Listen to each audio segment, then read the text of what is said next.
The opinions expressed by tonight's guest do not represent the opinions or position of Spaced Out Radio, syndicated carriers, or anyone associated with SOR Media. Listener discretion is advised.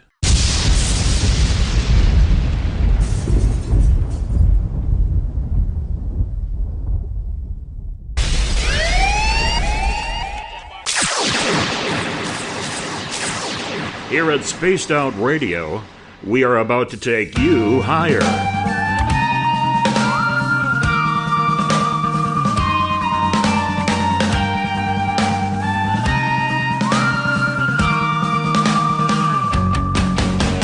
Broadcasting from the Rocky Mountains of Colorado to you listening around the world. This is Spaced Out Sunday with host Tessa Nicole Thomas.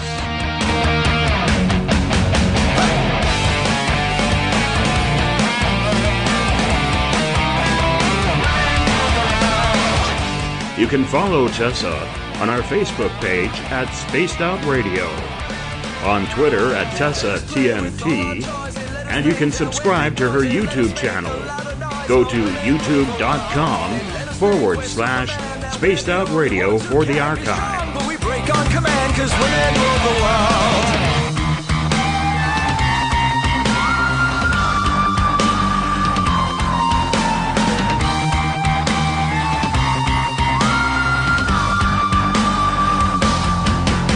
Buckle up, space travelers. Let the countdown begin. 9, 8, 7, 6, 5, 4, 3, 2, 1. It's time to go for a ride with host Tessa Nicole Thomas. I'm such a lucky guy, 'cause after all this time, it's like the deeper I go, the deeper I fall. Good evening, Spaced Out Radio. Secure your tinfoil hats, buckle down tight, and hold on loosely as we soar over the snowy rocky tops of the La Platas on a Rocky Mountain high. Get sucked into the vortex of the Four Corners and settle down snugly at mile marker 419.9 in colorful Colorado. It is Sunday, November 18th, Monday, November 19th for those of you on the East Coast and beyond, and this is Spaced Out Radio. Hope you guys had a rockin' week, an awesome day, and an even better evening. I am your host, Tessa TNT, and I am live tonight broadcasting from beautiful Bayfield, Colorado.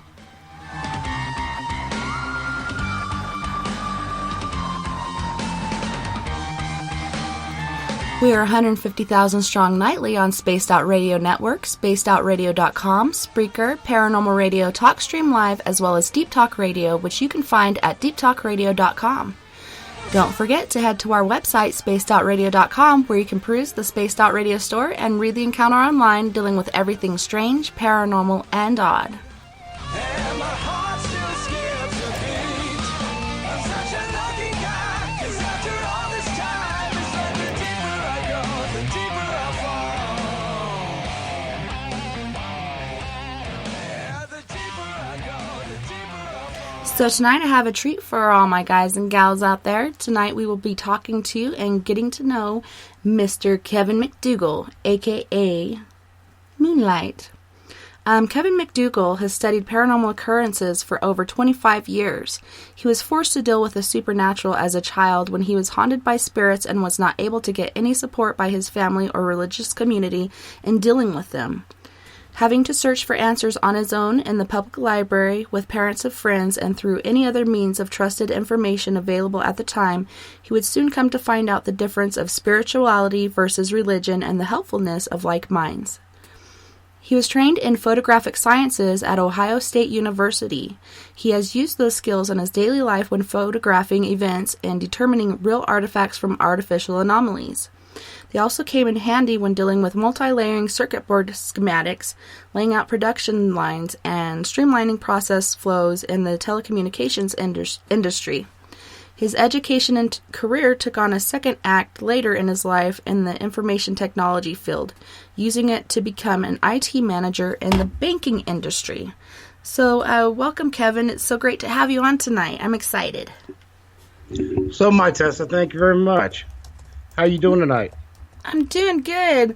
Like I was telling you earlier, man, I stayed up late on the after party last night, and then popped awake. Let's see, I was up till like 5:30, popped awake at 10 o'clock, and I'm like, what the heck is going on? And finally was able to get back to sleep, and then I slept all day. I set my alarm several times and finally forced myself out of bed at 8 o'clock because I had to get the show stuff rolling. But I'm here and ready to roll with the show tonight. I'm excited to hear your stories and, the different topics that we're going to talk about. Well, I'm excited to be here. I got my sleep last night. When you guys were partying, I was snoozing. So, Yeah. Anyways, it's been chilly here, and I've been just trying to stay warm inside the house. So what are we going to talk about tonight, Contessa? Well, I was interested to hear about your stories. I had never really heard your paranormal stories. Like, we've talked about all kinds of other things, but then you were talking about this haunting as a child, and I'm just interested. That's one of the things that makes me who I am today, are the things that I went through as a kid and the different paranormal experiences. So I'm interested to hear what your experiences were as a kid. Yeah, it started off pretty when I was pretty young. I remember the first house that I grew up in.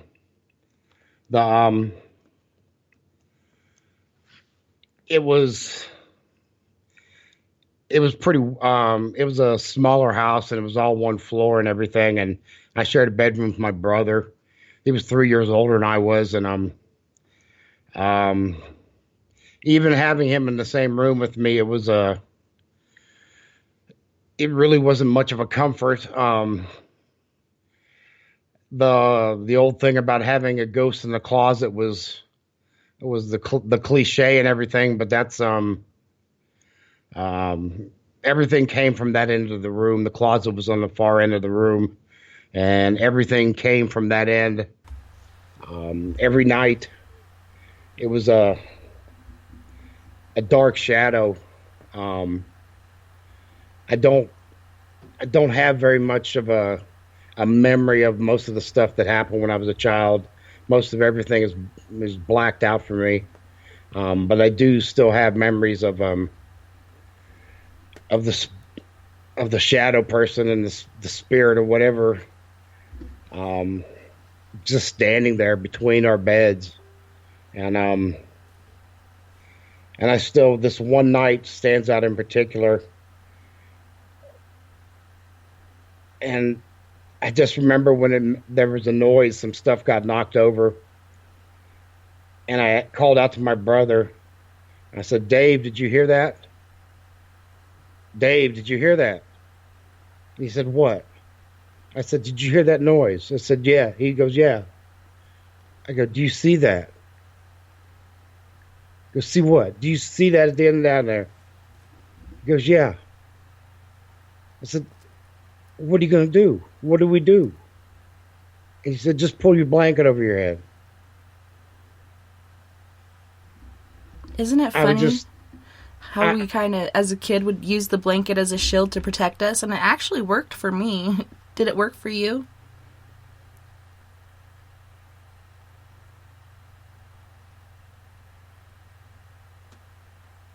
Are you still there, Kevin? I can't hear you. Let's see what's going on here. Mooney, where did you go? Alright, well, I'm going to try hanging up and calling him right back. I know when I called him about 10 to the show, he was like, "Oh, Skype wants to do an update." And I was like, "Oh, did you ignore it?" And he said he didn't. He accepted it. So hopefully he's still here.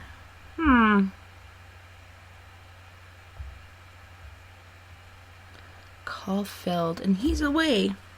Oh my goodness. I don't know if you guys had that experience as a kid, like, where you see that scary thing in the corner or something standing at your door, and you pull up the blankets to protect yourself. And, for me, it did work, and I pulled it up only so far to where I could still kind of see what was going on. And But yeah, it's like a little shield from the paranormal, and it was so interesting. I'll try calling him again. Come on, Mooney.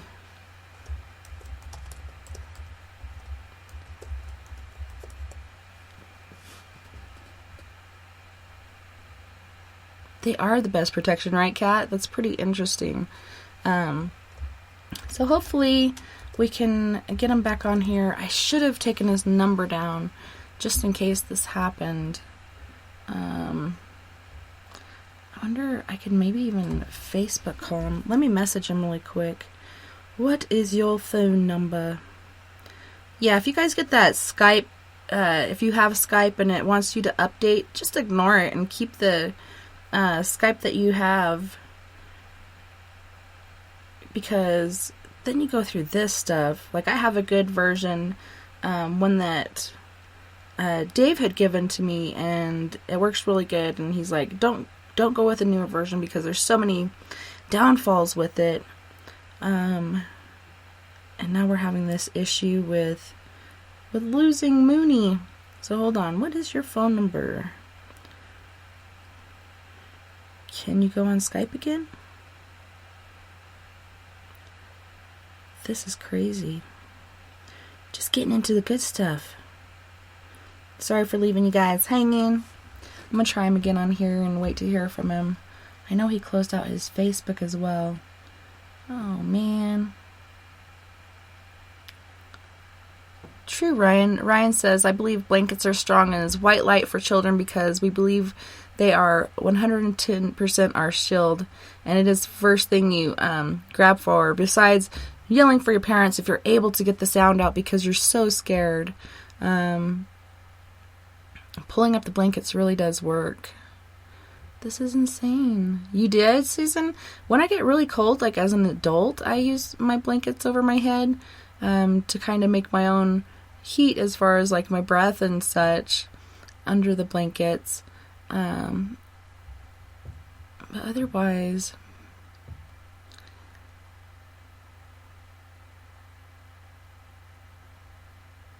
yeah, I want to hear more too, Kit Kat. And I'm hoping we get Mooney back on here real soon. Hopefully, I'll keep trying to call him, and if not, hopefully he'll get this message through Facebook Messenger, and I can call him on his phone number. I know he's got his nice microphone and stuff set up tonight, but my experience with the blankets, which I've had several, but my very first one, which was my very first ghost encounter, first time I saw it at an apparition, was about a week or so before my mom had passed away. And, I've always had issues sleeping at night. I've always had night terrors. And I think that's something that really is a part of a child's life, especially when you do have that kind of enlightenment or that gift with the spiritual realm. And so I'm laying awake, and all my siblings are asleep, and we lived in a really small house, and I didn't realize how small it was until I went back as an adult to see it, and I was like, how did we all fit in there? Like, my mom had 5 kids, and then there was my mom and dad, and it was a 3-bedroom house, and I remember bouncing back and forth between kids' bedrooms, sleeping in one room on the top bunk, which I'd always fall off the top bunk, and then sleeping in this other room in a large, like, king-size bed with my siblings. And Champ gave me his number. I need Mooney's number, Champ. Skype is free unless you pay for your own personal number or you get the North America or whatever other package. I pay about $40 every 3 months for my own number and for my North American package. But anywho's, so I'm laying in bed, everybody's asleep, and I'm just, okay, Mooney's back online. And I'm just staring out into the hallway, and I hear these footsteps, and then all of a sudden, this woman appears in my doorway wearing a long black lace dress with a long black veil on her face. And I call out before she even gets in my doorway for my mom a couple times, Mom? Mom, and as soon as I say Mom, the third time, there she is, and it just kind of like cut off in the middle of saying Mom, and she stopped in my doorway. She slowly turned her head and looked at me, and then slowly turned her head back down the hallway and kept walking. And then I heard my mom's door creak open, and then in about a week or so later, she had passed. Hey, Mooney, right. are you back?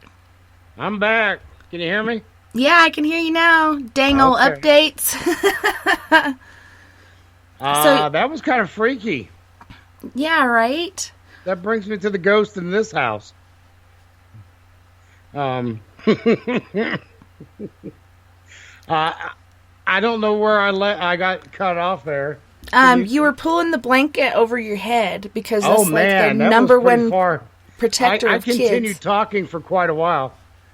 I was like, oh no, the dang old Skype update got him. At that point there, my brother, told me, just to go ahead and pull the blanket over your head. Well, to say the least, that wasn't going to do it for me. It went on for about, we were at that house several more years, and, things continued on there. Terrifying things for me. Also, there was something out of the window there by my room, by my bed, that I still never resolved. But it was several years after, let's see, let me get back to, I kind of got me messed up on that. Dang old Skype After update. that, after that point there, I talked to my mom. I let her know about the situation. She told me at that point that I needed to go ahead and talk to my reverend. I went and talked to him about it, my preacher there at the church, and his response to the whole thing was just to go ahead and pray about it. I did. That was of no help after, doing that for a month or so. I talked to some of my friends, that was no help. They were just thought it was a joke. It was several years later till I finally found one of my friend's parents, his mom. She was more spiritual than religious. She still believed in God and went to church and prayed and everything like that. But she did also believe in the spirit world. And she did help me with some, to give me an understanding, a better understanding of how things worked in the spirit world and stuff like that, and how to deal with things. What the internet wasn't around back then. Things in the library, whatever you could read in the library and stuff like that was about the only thing I could pick up. And, I was still very young at that point. I was between 8 to 10 or 12 years old at the time. So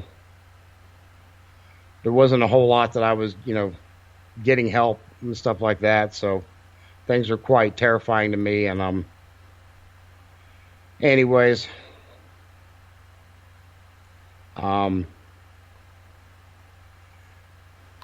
it is hard to get that help. And like you said, like as a kid, I remember in elementary school going to the library and kids are reading Babysitter's Club and, all these other different books. And I'm checking out these paranormal books, ghost stories, different things to kind of try to understand what I was going through. Where is this coming from? Because it is terrifying, like even to adults, but even, especially as a kid, the world is scary enough as it is. And then you're trying to figure out what is this other realm that's coming through. It's pretty crazy and interesting. And you said you had some really terrifying events in this house. Can you fill us in more exactly what was going on? And the thing outside your window, what was that? That was something I never did There was. Never thought it was a person, but it was something that would stand outside my window. And I never did figure out what it was, or I could never catch it long enough to see exactly what it was standing outside the window. I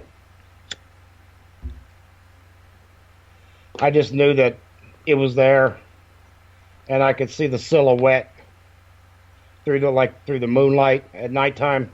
Mm-hmm. Did it look alien, or was it more of a human form? Well, that's the whole thing. Is back then I had no idea what an alien would look like, and thinking back now, I tend to think it was more on the lines of like more what a gray would be, but that's going back to the memories of when I was, 10 years old.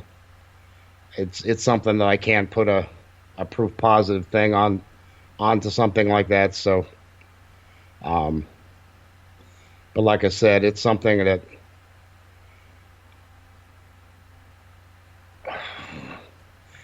I remember. Chris, the psychic. Mm-hmm.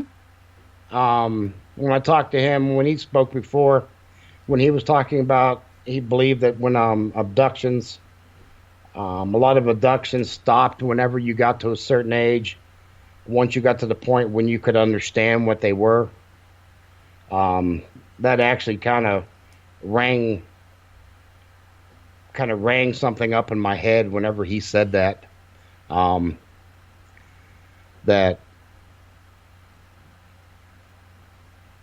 That the abductions would stop at a certain point, and then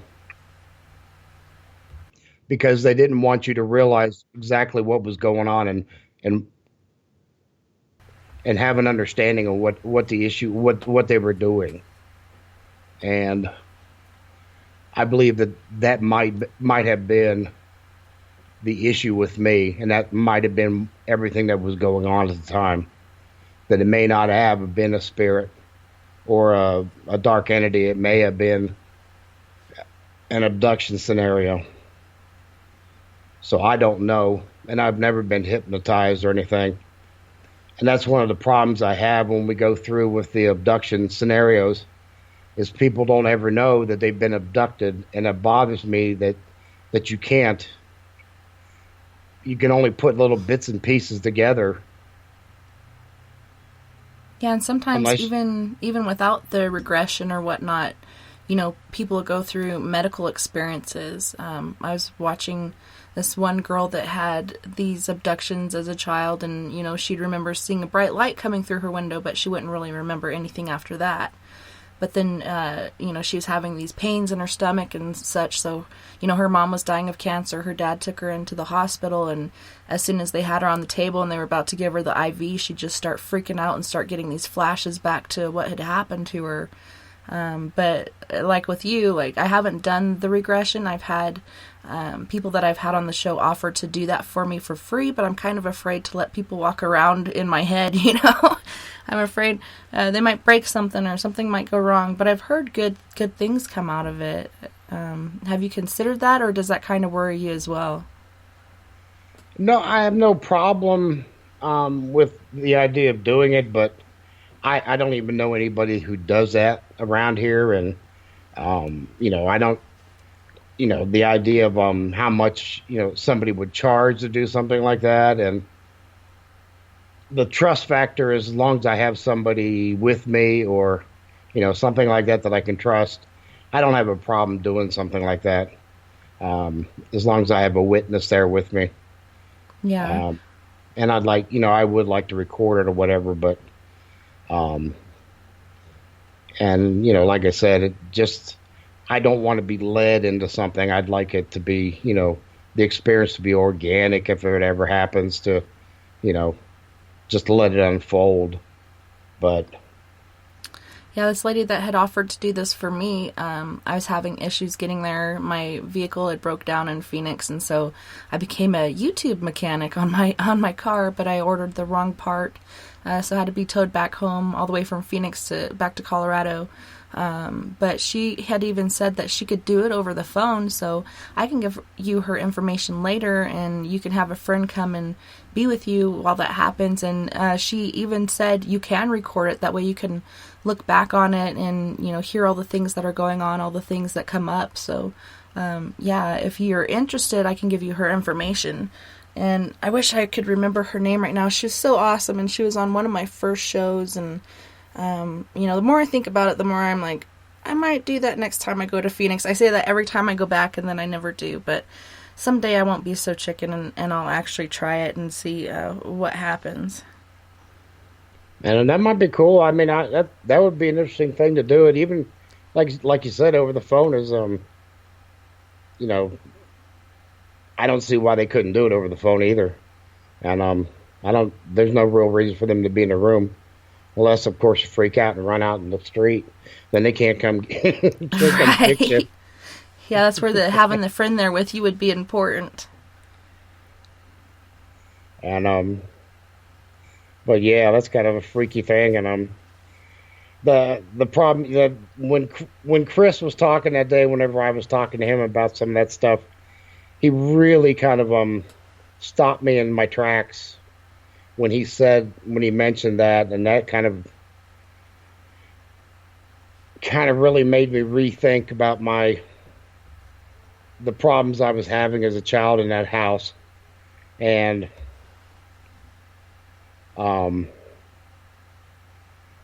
I really went back and forth about some of the things, whether it was a spiritual thing or whether it was an abduction type thing. And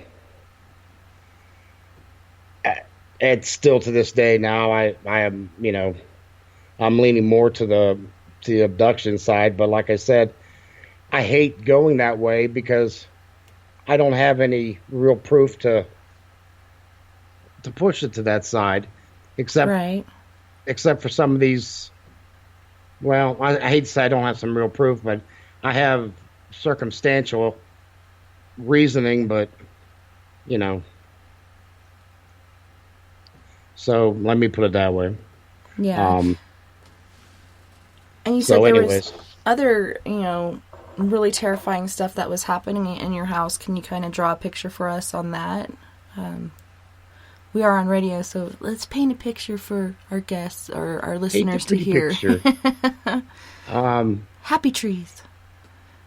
There were just noises and sounds. I mean, just overall things that would just occur in that house that would just, when I would be by myself and stuff like that, it would just, like I said, the house was a ranch house. It was all one level. It was on a concrete foundation, so, you know, it was a very, you know, sound house, put it that way. There was no reason for a lot of this stuff, noises and stuff like that for this house to have, because it wasn't one of those houses that was always settling and stuff like that. I could be in the living room watching TV if I was there by myself, and literally it would sound like somebody was knocking over, you know, a whole stack of boxes full of stuff in the bedroom down the hall. And yet you go down, you know, go into the bedroom and there's nothing going on in there. It's just that type of thing that would happen to me when I would be there, and I knew something was just there screwing with me, and just the idea of doing it just to terrify me.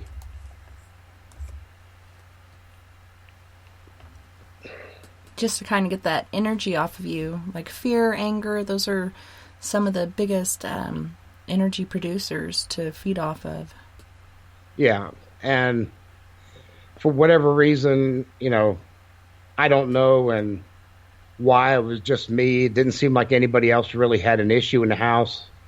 I know my brother knew about things, but he didn't. He just chose not to react to it. Like I said, there was definitely stuff going on in the house, but nobody else seemed to notice it except for, like I said, my brother. I think it was all centered in the room that we were in, and you know, we did have an odd thing happen one time in that house. It was about 3 o'clock in the morning, and we did have a large crash, and this bright red light was just flashing, and so we busted out of the room and got into my parents' room, and the light was just bright and flashing and red, and all of a sudden I looked over, and there was a car in my parents' room. The neighbor from across the street had come home drunk and didn't put the car all the way in the park, left it in reverse, and got out of the car and went in the house, and the car backed across the street and right into my parents' house room. Jeez. Good thing they weren't in there. They were in there. Really? Luckily, they were in the bed sleeping, and luckily the car just banged into the bed and didn't hurt anybody, but crashed right through the wall and everything, and that was a trip, and I still remember that. That was a bizarre situation. That is so crazy. I'm so glad they're okay and they didn't get hurt. That would have been terrible and traumatic. Yeah, my mom had just had surgery done, and she was recuperating from that, so she had a back surgery done, so it was kind of a weird thing, so I don't know. Anyways, that was a house that was a house from hell, I guess. But anyways, shortly after that, we moved out of the house, and we moved into another house, and things kind of stepped up there. That's that. We moved into the house I'm in now, and my parents lived here for like 30 years, and they're both dead now, and my room was upstairs. This is a Cape Cod house, and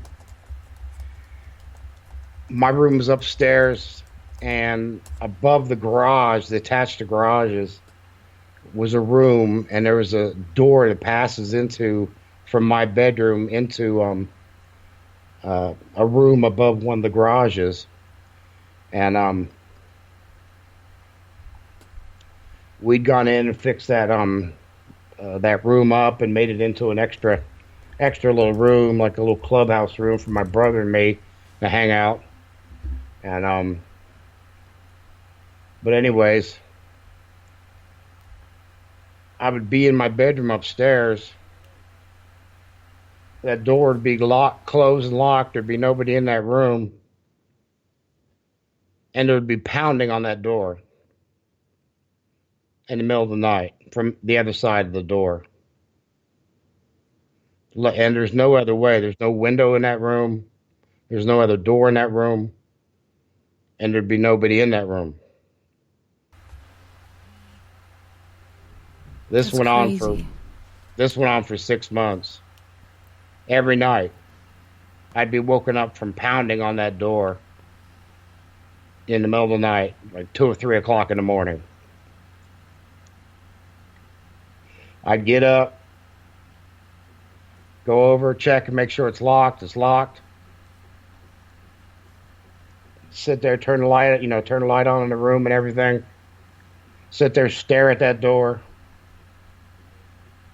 After about 5 minutes or so, finally get enough guts to go over and unlock it. Stand there, wait, and see if the door's going to open, back away, and just stare at it. And after a couple minutes, go up to it and grab it and fling it open and step back, jump back, and shine a flashlight in there. And just look in there, trying to see what's going on. And then I'd finally walk up, get closer into the doorway. And you had to get to the light bulb was in the middle of the room. And you had to get up and turn the light on right there in the middle. There was no switch by the door. You had to go into the middle of the room to turn the light on. Like a pull string? Yeah. So you could check in everything, you'd look around in both corners, up in the top and everything. Make sure there was nothing in there before you went in.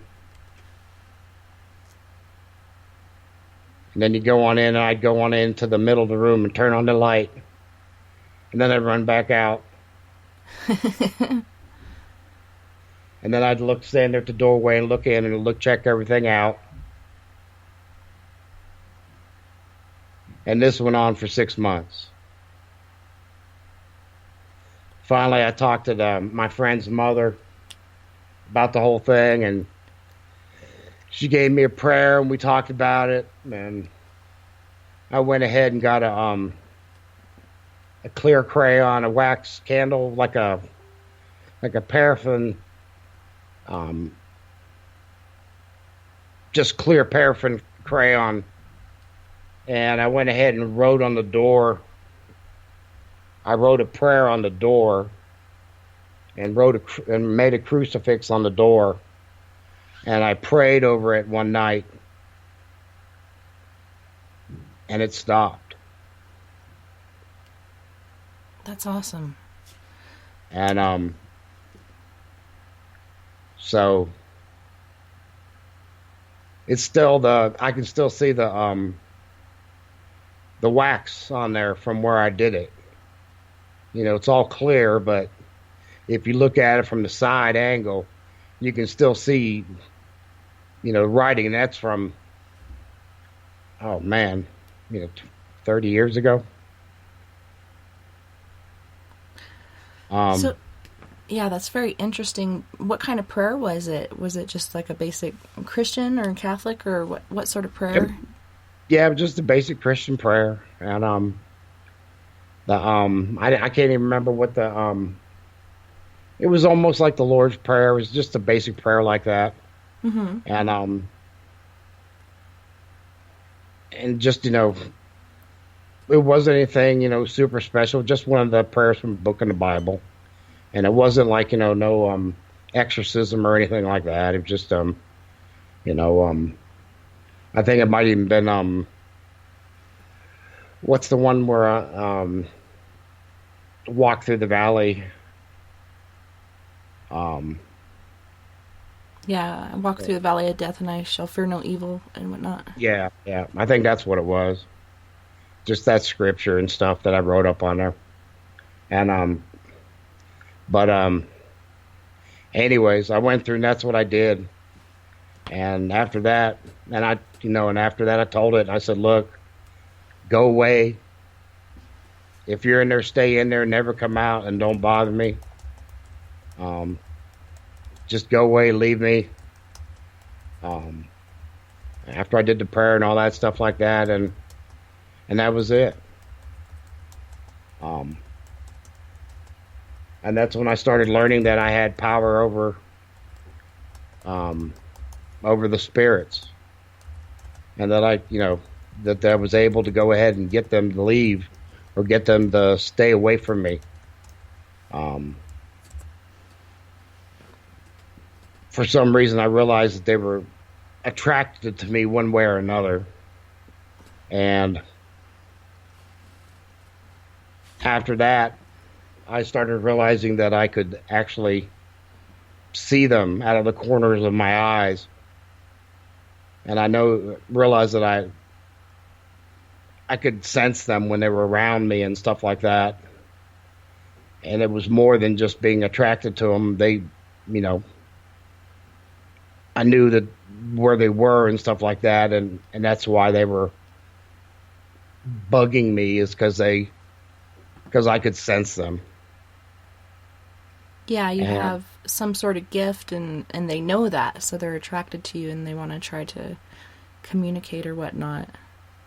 yes, and that's why they were bugging the crap out of me, and that's why I to this day I have this rule that no matter what, if they want to communicate with me, that's fine, but they cannot do it where I sleep. So my sleep chamber is totally off limits. And so that's something that I keep as a holy room for me.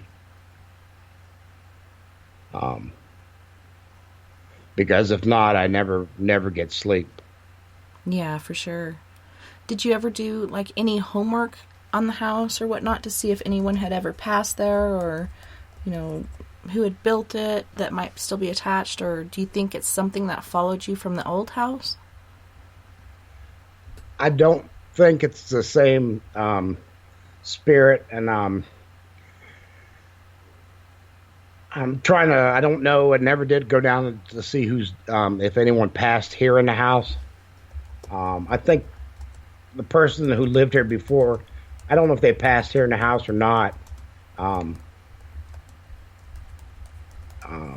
know when my mom has passed and did pass in the house. That was 3 years ago. Excuse me. And I do have a story about that too, but we can talk about that later. Okay. That's a creepier one. Right. But it's kind of draining. These Yeah. are bringing up a lot of old memories that I've never I've never brought up to anybody really, except for Helen. Helen was it's my friend's mom. She was a sweetheart. We used to play pinochle on she used to be my partner, and my best friend and his dad would play against us, and she was brutal. Man, was she brutal. Her and I were, when we partnered up, she expected the bidding to be 100% correct, and I had to be as vicious as she was when we played, and she just was she was at it. Man, was she competitive on the pinochle, and I love that lady, and she could make a killer lasagna. Good Lord. I miss her dearly. Well, I'm so But glad that anyways. she was there with you through your life and to get you through those different paranormal experiences, because it can be really hard and draining, especially when you get no relief from it, you know? Yeah, she was a special person in my life. I don't think she. I just hope she knew that. I don't know if I've always was nice to her and very thanked her for so much stuff. I just hope she knew how special she was to me. And but Well, she does, and I like to tell people, because they can still hear us, and, you know, I have conversations, whether it's in my head, sometimes out loud, but when I do it out loud, I kind of feel like I'm crazy. But, you know, talk to them and tell them things that you feel and think, and whether it's in your head or out loud, they can hear you, and they know how you feel about them, and it's pretty cool. and so what about you? What's one of your good stories?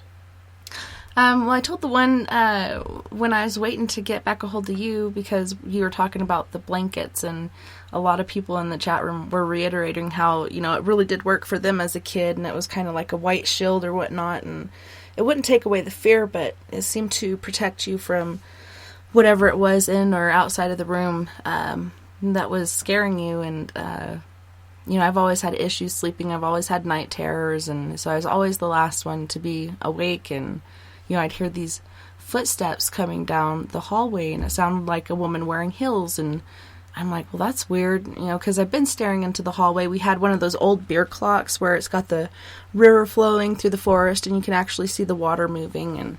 And so I was watching the light kind of bounce off the wall, and I hear these footsteps, and so I'm calling out for my mom, thinking maybe she, like when I blinked or something, she walked by the door and I didn't see her. So I called out for her a couple times, and the third time I'm saying, Mom, and as I'm saying it, she appears in the doorway, and it kind of stops me in my tracks as far as what I'm saying, and it's this woman, and she's about 2 inches off the ground, and she's wearing this long black lace dress, and she's got a long black veil on, and she stopped in my doorway and totally slowly turned and looked at me, and then slowly turned her head and looked back down the hallway, and I could hear her walking again, and heard my mom's door creak open and then kind of creak closed, and then there was nothing else. But I had pulled my blankets up, not to the point where I couldn't see her, but like just my eyes are poking out on the top of my head, and and my sister had seen her at another point. She was in her room listening to her Michael Jackson record and hanging out, and all of a sudden she turns around and the same woman is standing there in front of her. And we live in Arkansas at the time, so it's really hot and humid this time of year, and she tells her to close her window and lock it. And my sister was and still is quite sassy, and she's like, what? Who are you? Why are you in my room? And all this other stuff. And again, she said, close your window. And my sister continues on with, trying to figure out who this person is. And then her voice gets really kind of, not really mean, but serious. And she said, close your window. And so she stopped her arguing with her, turned around, closed and locked the window, ran out, because when she turned back around, the lady was gone, ran out, told my mom what was going on. And my mom, she was the spiritual side of our family, and I think her gift was passed on to us, just like my gift is passed on to my kids. And she's like, well, just keep your window locked and closed for the night, and we'll go out tomorrow and see if we find any evidence below the windowsill and all this other stuff. Well, at the time, they didn't notice, but on the floor, it had burned these, not footprints, but shoe prints of like an old-fashioned 1800s style sort of boot, women's boot. Her footprints were burnt into the floor, the wooden floor. And lo and behold, next day they go out, and we lived off this bend of a highway. She goes out and checks, and it had rained that night before, and there was actually some large men's-sized footprints outside of the window, and some evidence that somebody had tried to break in. So after years of talking about it, and I didn't know about her experience, she didn't know about mine, but my mom was killed by a drunk driver when we were young. My mom was married twice, so she had 3 kids with her first husband, which is my sister and my 2 older brothers, and then she married my dad, which was me and my little brother. So we're all kind of like spread to the wind when she passed, and then got back together years later, and we're sharing all of our crazy paranormal stories. And I told my story, and then she told hers, and we were just amazed at the similarities that we had, but we were, I don't know, kind of afraid to tell each other. And I'm not sure, why I didn't hear about it before with her telling my mom and everything, but I was pretty young at the time too, so you only retain like certain things that really strike your mind or whatnot. So we kind of figured, even though we were scared as kids, she wasn't really a scary entity.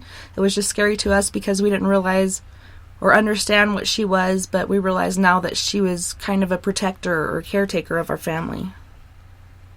Cool. We had a lot of stuff in that house, and somebody in the chat room was asking, where was this first house and the house that you live in now? The first house was it was only like a quarter mile from here. Both of them right here in Warren, Ohio. And which is so strange because when we moved, we only moved like I said, a quarter mile from where the other house was. and which wasn't a whole lot. Um,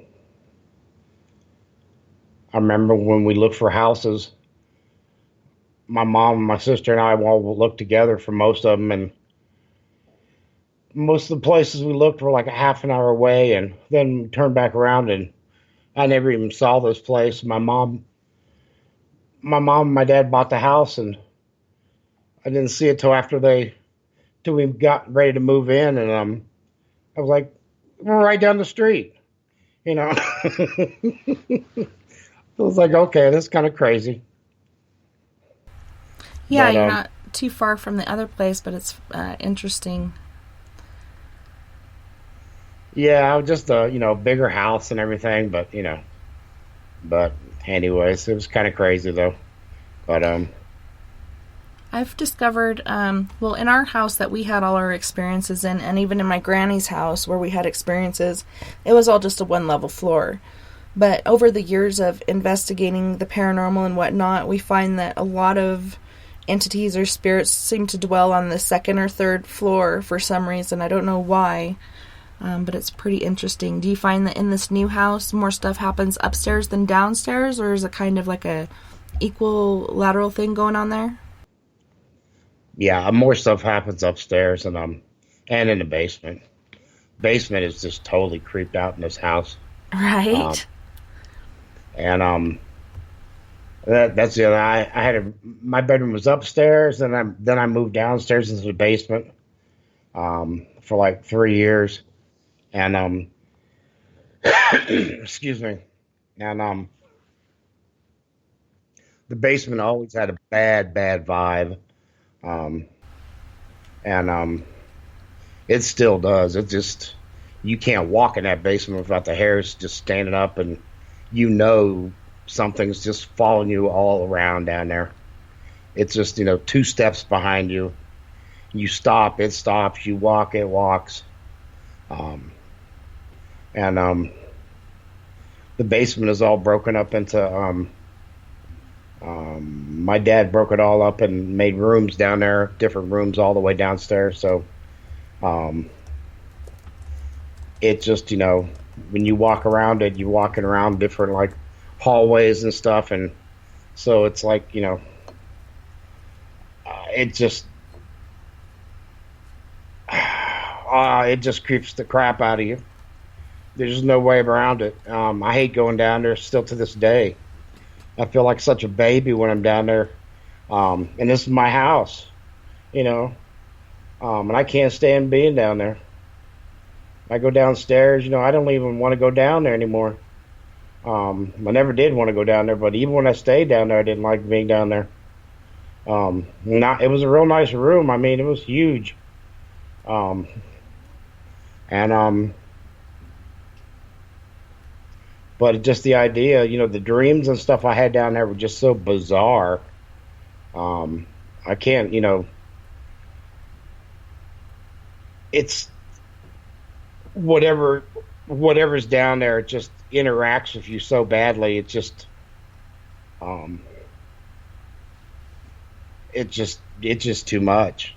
I don't know. I don't know what goes on in this house. And it just keeps getting worse. And now that my mom's passed, and I know she's floating around in there too, so she's added on to the mix in this place. So it just keeps getting worse. We have a major river, probably probably 200 feet tops away from here. But it's like 75 feet down. We're on a high spot right here, and but it's real close. So we got there's a major energy flow real close to the house. It doesn't seem like there's a river here because it's there's like a cliff like where it drops down, Mm-hmm. but we're real close to a river, and so the energy that flows through this place is is pretty big. You can feel it through this place, and I think that's one of the big things. And it just doesn't. You don't think about it being that way, but it is. And there's definitely something about this place that's just off. I don't know what it is. I never liked it since from the day we moved in. I still don't like it. I need to go ahead and sell this house and move somewhere else. Right. Yes, Robert, it is the Mahoning River. And rivers, like houses that are built along rivers or streams or different waterways, tend to have a lot more paranormal activity because you do get that natural energy off of it as well. And it's kind of like a highway for spirits, like you can travel up and down, but I think they can travel anywhere, whether they're near land or water. But it does tend to amp up the energy that is in a house that's near it, and even though you're up above it, you're still, not too far away from it. Have you ever considered having a team or something come into your house and, since you're kind of afraid to find out what's in the basement, do you think perhaps they could find out and see if it's good or bad or creeping you out for a good reason or no reason at all? I really do need to have somebody else come in here. I don't want to stir up anything. And I guess that's probably part of the reason why I don't go through and do the stuff. Hey, I can, I do that kind of stuff myself, but I just don't want to take the chance of kicking up any activity that any worse than it already is. Yeah. So that's why I don't do anything. I don't practice any kind of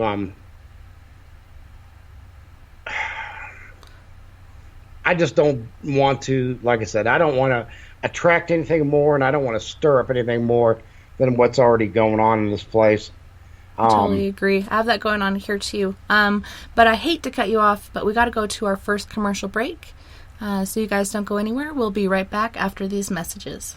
Heading to Vancouver and looking for a night on the town? The Moose Vancouver is the bar that never stops rocking until 2 a.m. every night. The Moose has great food with everything on the menu from $6.95 to $8.95. Fantastic, vibrant staff and rock and roll that will bring you back to when the music was real, the hair was long, and the guitars were rocking. Get your party on at the Moose Vancouver, the official party bar of Spaced Out Radio. Get your horns up with me on Spaced Out Radio. This is Ron Bumblefoot Thal. Come tune in to SOR where you can hear me rock out with Little Brother Is Watching, the official theme song of Spaced Out Radio.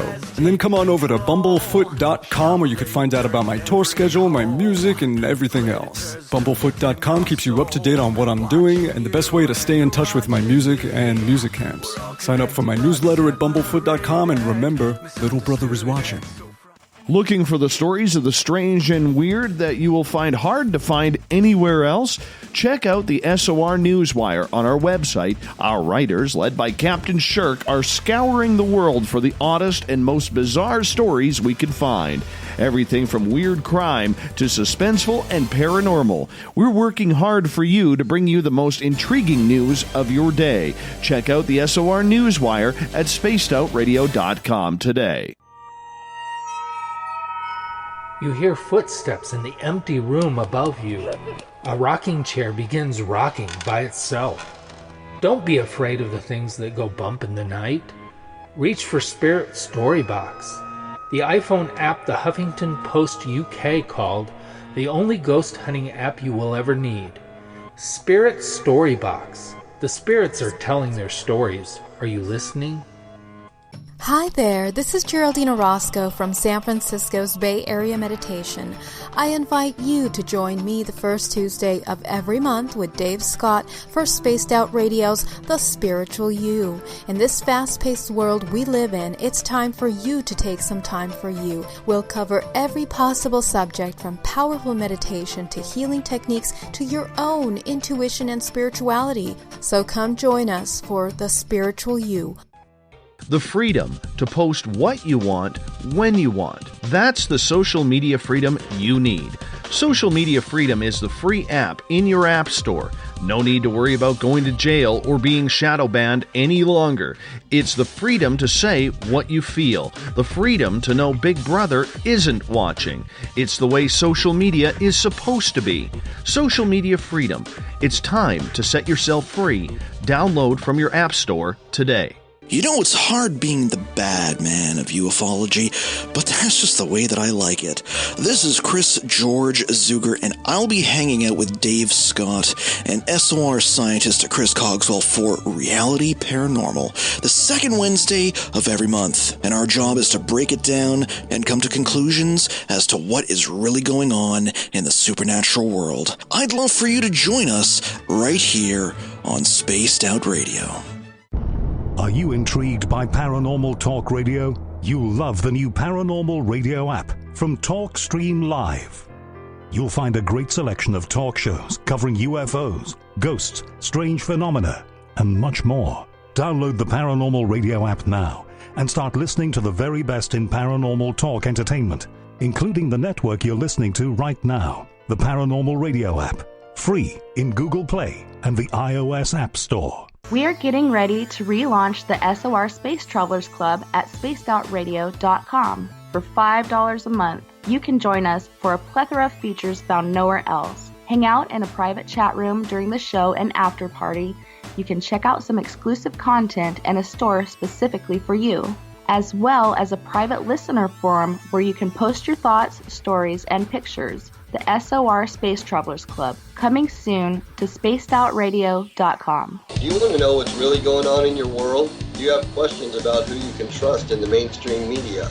Then look no further than the Rebel Planet. Come get the straight answers right here at spacedoutradio.com. Join me, Jamie Sexton, creator of Rebel Planet News, as I fill you in on the stories behind the stories.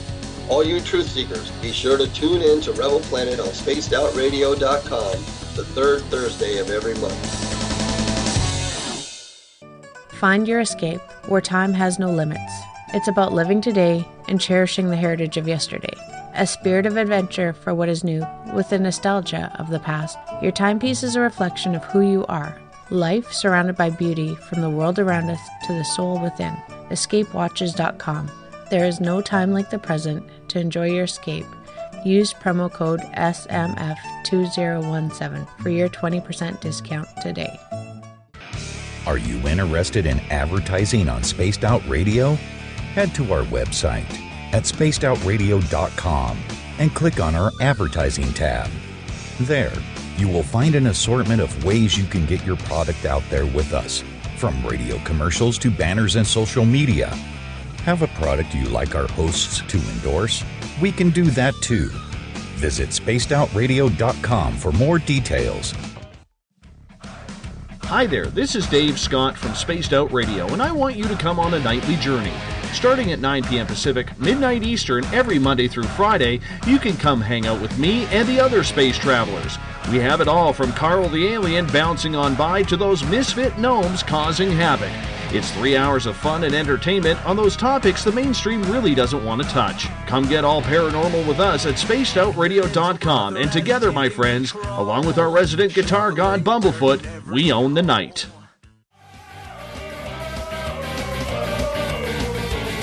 Sit back, relax, grab a drink, and listen closely. Spaced Out Radio continues through the weekend. From the mile-high mountains of Colorado to you, listening around the world, this is Spaced Out Weekend with Tessa Nicole Thomas.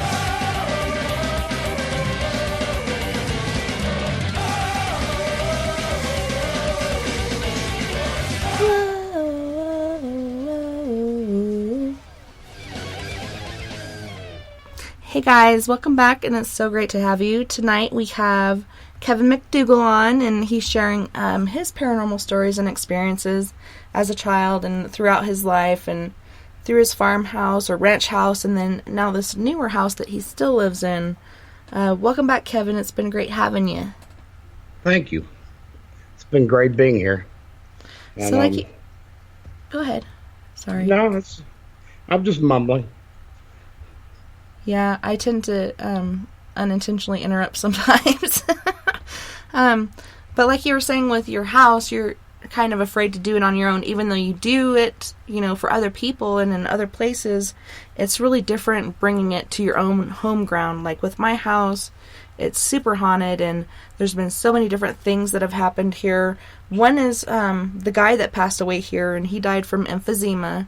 And my first time hearing or having any sort of knowing that he was here was I was home alone getting ready for work, and I'm leaving out the front gate, which the front gate is right by my bedroom window, and all of a sudden I hear this man coughing like this raspy, hard to get any air cough, and it made me kind of jump out of my skin for a minute, and I closed the gate, and I'm thinking, man, I'm so glad I'm going to work right now, because I'd be really freaked out all day. But he's cool. He's a really cool, laid-back guy. He doesn't cause any issues. I know he's here. The thing that he does the most that bothers me is just standing there and watching me. So sometimes I'll just kind of scoot my chair forward and be like, okay, he can't watch me from the hallway anymore. But then there was another one, which I knew he was here, but I didn't know what exactly was going on with him. And he's been in the hallway forever, and he's kind of trapped here for some reason. And he's really pissed off and causes all kinds of issues, which have been getting worse and worse and worse as far as causing contention and fights in the house and angry negative feelings and thoughts about harming someone, which you would never have in the first place. And then I talked to a couple psychics on the show before I had it as my own for Psychic Sundays, and I had 2 different psychics tell me that there's an angry spirit stuck in the hallway, and it punches things, which you would hear, something hit the wall in the hallway. Just recently, before I had an astral team come in, it punched the couch right by where one of my roommates was sleeping on the daybed, and it woke him up, and he looked around and nobody was there, but he heard someone full-fledged punch the leather couch. And it woke him up, and he's like, what the hell? And nothing was there. And so he had ventured out of the hallway into the living room and was messing with Brian. But yeah, I had the Astral Hunters and Paranormal Research team come in. And I think it was Hunters, Paranormal, and Astral Research is the name. Yeah, I got kind of dyslexic on there. But yeah, they came in, and before Donna even said anything, I was like, good Lord, it's getting really hot in here. And she's like, I was about to say, you're going to feel some warmth, maybe some tingling, blah, blah, blah. I'm like, that ain't warm, sister. That's hot. Somebody turned on the sauna. It's like a sauna in here. And then all of a sudden she's like, oh yeah, he's really feisty. It was kind of hard and difficult to get rid of him, even though he was trapped and he wanted out. He was just kind of fighting her. And then all of a sudden you can just feel the whole energy of the house change. It was back to the positive. You didn't feel this ominous, oppressive, contentious, angry spirit anymore. The whole energy had lightened, the weight on your shoulders had lightened, and it's been pretty good. I might have him come in and look again because a couple things have been popping off again, but nothing like before. So, yeah. Well, that's good. And that's the whole thing. I guess I'm acting kind of silly in a way. I'm just afraid. Like I said, I don't want to make things worse, and I keep myself totally closed off when I'm home. I don't allow myself to open up, and I don't want to invite anything in, and so that kind of blocks me off to finding out what's here, so. I just think it's a totally different thing when you're doing it in your own house and when you're doing it for someone else. When you're doing it for someone else, you have the best intention, and, you do have that perspective of someone on the outside looking in and getting different things and different ideas. But when you live within this place, there is that fear. I've saged in here before, and that did help. My daughter's room, nobody stays in there anymore because of whatever's in there. I've saged in there and all over the house, and I almost chased my husband out. He's like, I gotta open a window or a door because you're about to get rid of me. And I'm like, well, if you do leave, make sure you close the door behind you because I'm not done flooding this place with the sage, and you better not open the door. You're gonna mess it up. And then the holy wood, the Palo Santo, it smells so good, and it really has this other realm of cleansing and So I did both those, and everybody loves the smell of the Palo Santo. I like the smell of sage, but a lot of people don't. And, it doesn't work for everything, but it is scientifically proven to change the ions in the atmosphere. Yeah, and that's something that it does. It makes everything, changes everything in the room, and even just if you want if it just makes everything smell better afterwards and stuff. And I love sage. Go ahead and do that. Once a week, it does change the ions and everything in the room, and changes the smell and everything. Gets it kind of neutral. Mm-hmm. The Palo Santo. Yeah. Does anybody know where I can buy that at a good price that's not going to be outrageous? I have a whole kit that we use. We don't charge people for going in and investigating and cleansing their house, but we do sell these cleansing kits, and they're $45, and it has, the shell, the sand, and not just the Palo Santo, but the sage and the holy cedar and elderberries and all kinds of other things in it. But I can give you a link online where you can get it in bulk and for really, really cheap. Yeah, that's what if you would after a bit, that'd help me a lot, because I just want to get that. I have, I got everything. I get sage and everything from a good place and everything like that, and it's good and fresh and everything. But I've never been able to find the wood at a good price and everything, because it's just been crazy. Mm-hmm. But anyways, yeah, that would help me. But anyways, let's see. I was noticing, I was just going through here, and I was going, looking at some of the art stuff in the news and everything, and even on Saturday Night Live this weekend, they did a thing on NASA, which was very, very funny. Makes me sad. I keep missing it.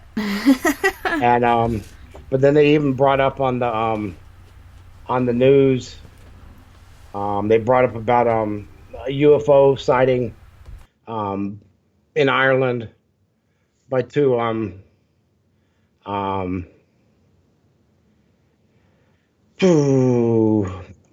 but they saw two UFOs by pilots in Ireland, but then they made fun of them being drunks. But of course, but yeah, and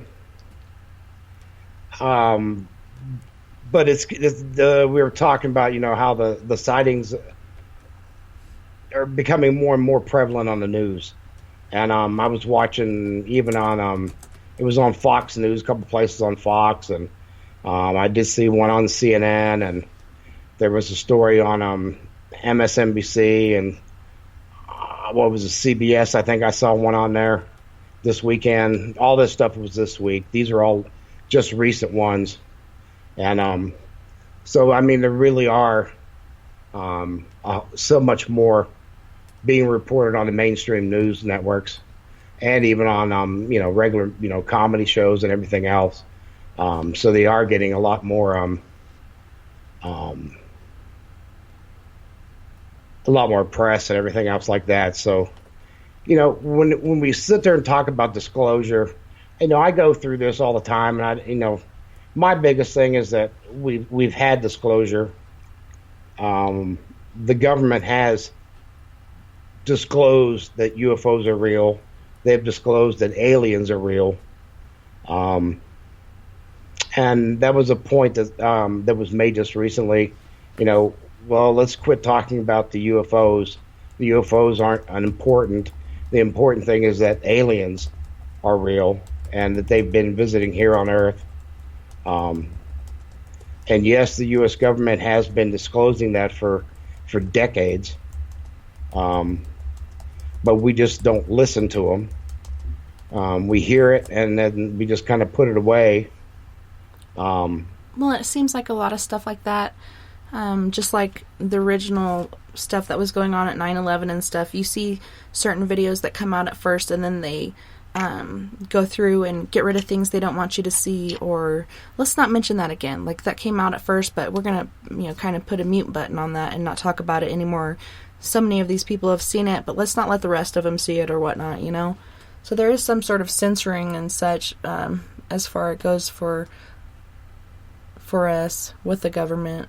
Like, some people in the government want us to know and want us to know what they know and all the things that are going on, but the greater good or the bigger part of the government really doesn't want us to know these things because I don't know what they're afraid of, but it's insane. Like, just let us know. And I think a lot of the things that we watch on TV anymore is kind of trying to soften us up for them to be able to tell us everything. It's educating us on ancient aliens and UFOs and all these different things that have been happening since the beginning of time. Instead of hiding it, I think they're kind of trying to soften us up to be able to tell us, because otherwise these shows wouldn't really be airing. I do agree, and they always go back to the bookings report, that if we go ahead and say that aliens are real and that they've been visiting the planet and all this stuff like that, that society will totally break down, religion will break down, people will stop going to work, people will, stop obeying the law and stop following the government and everything like that, and everything will just go to total chaos. That's what they're, that's what they keep going by, and that's why they say they can't come out and say, that this is this, and that's why the whole thing is a cover-up. I don't know so many people say that they believe, but yet if you actually proved it, if they actually seen it for themselves, would they freak out or not?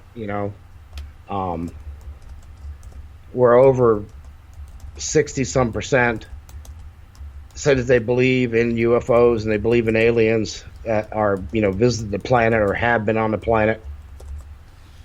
But if they showed up in front of their face, would they faint or would they, run away screaming?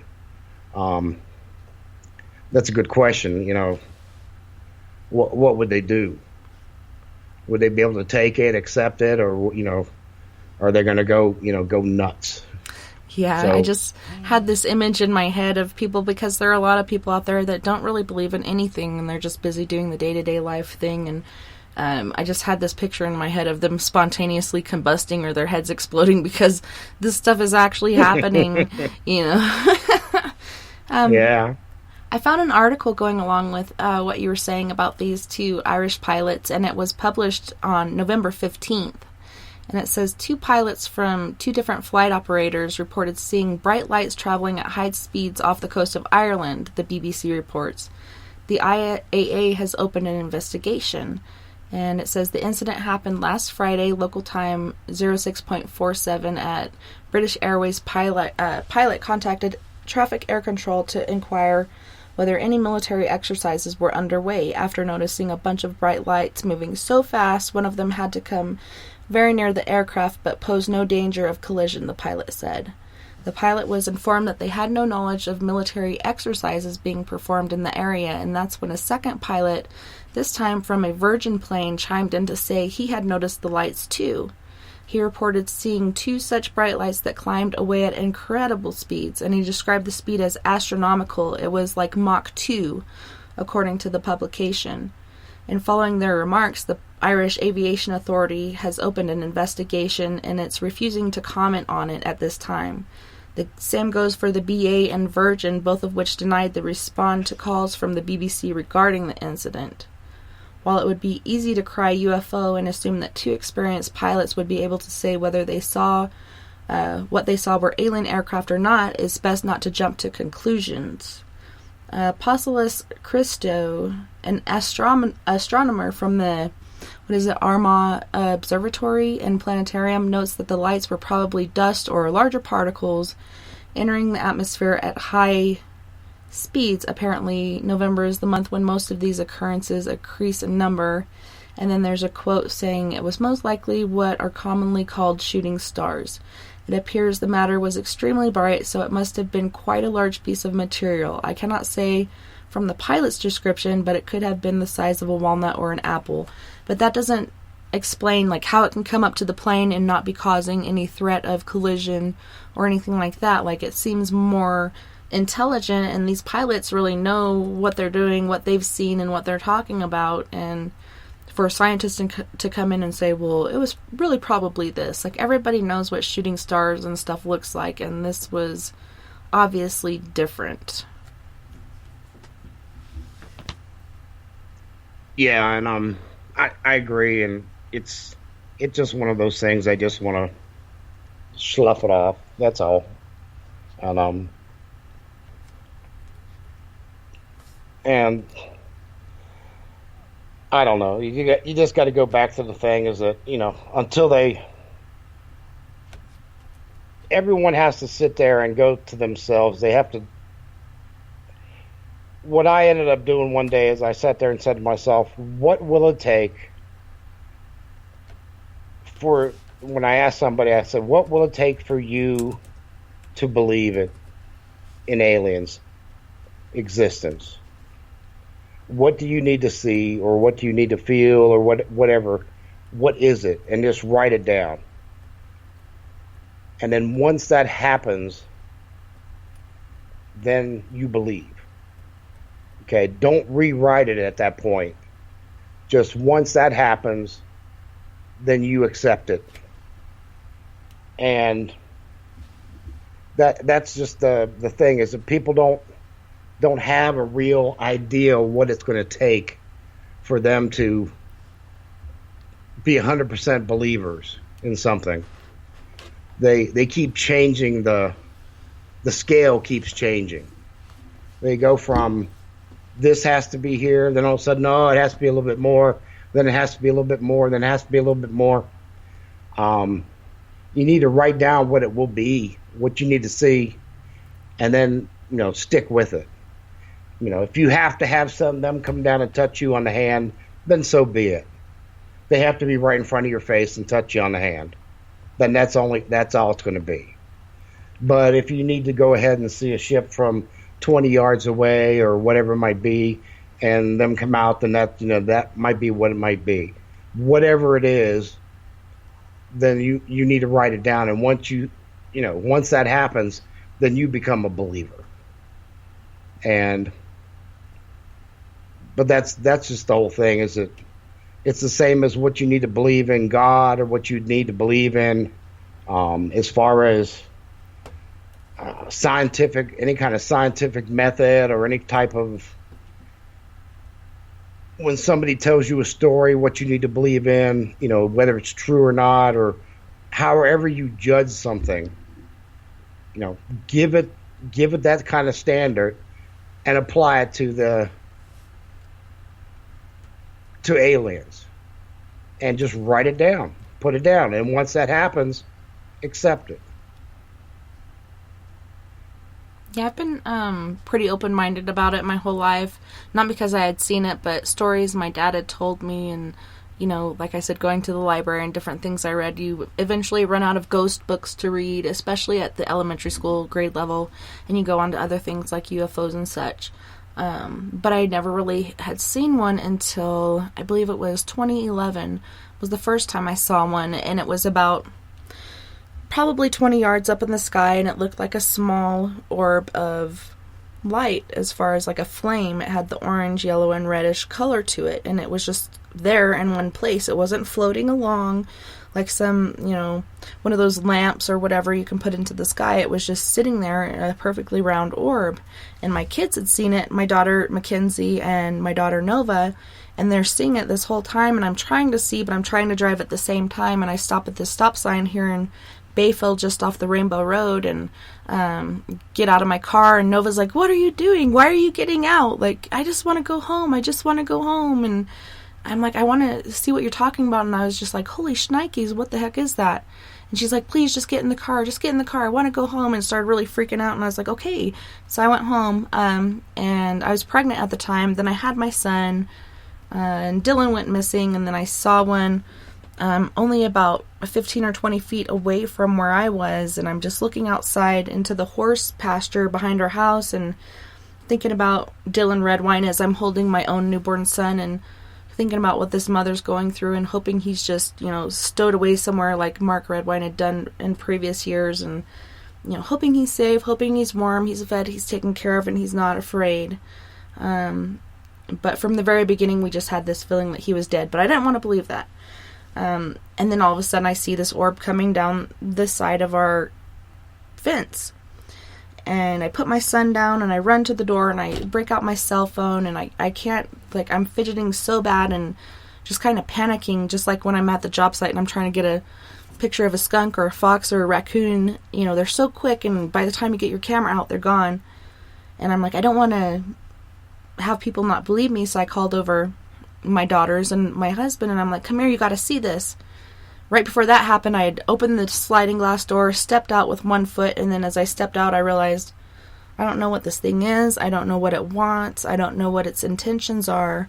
So I'm just going to step back in and lock this door and call everybody over. So I call them over, and my two daughters saw the same thing as I did. It was about 3 or 4 feet in circumference or diameter, and it looked the same. It had the flowing liquid fire through it, the orange, yellow, and red going in like a clockwise fashion through this perfectly symmetrical orb.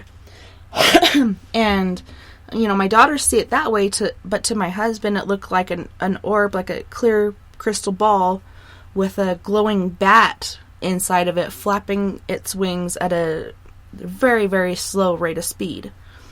So it's interesting how it appeared to me and my daughters and how it appeared to him. Like it's got some sort of shielding or some sort of device to make it look one way to someone and another way to others. I'm not sure what exactly that was about.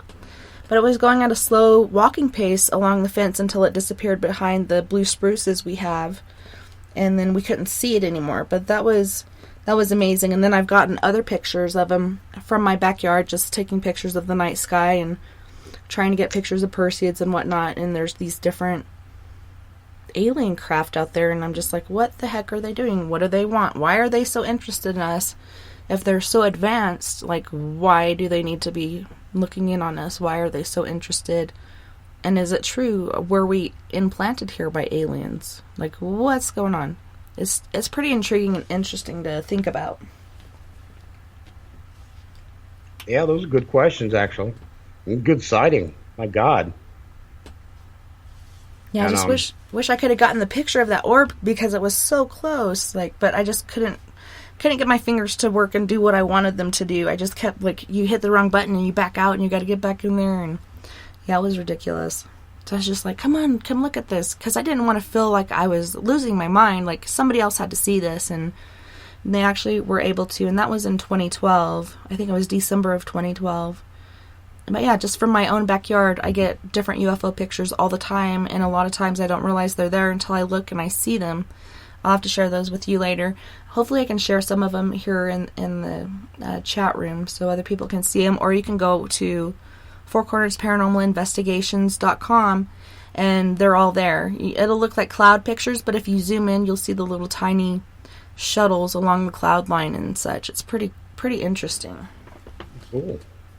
I'm going to check those out. And, I'm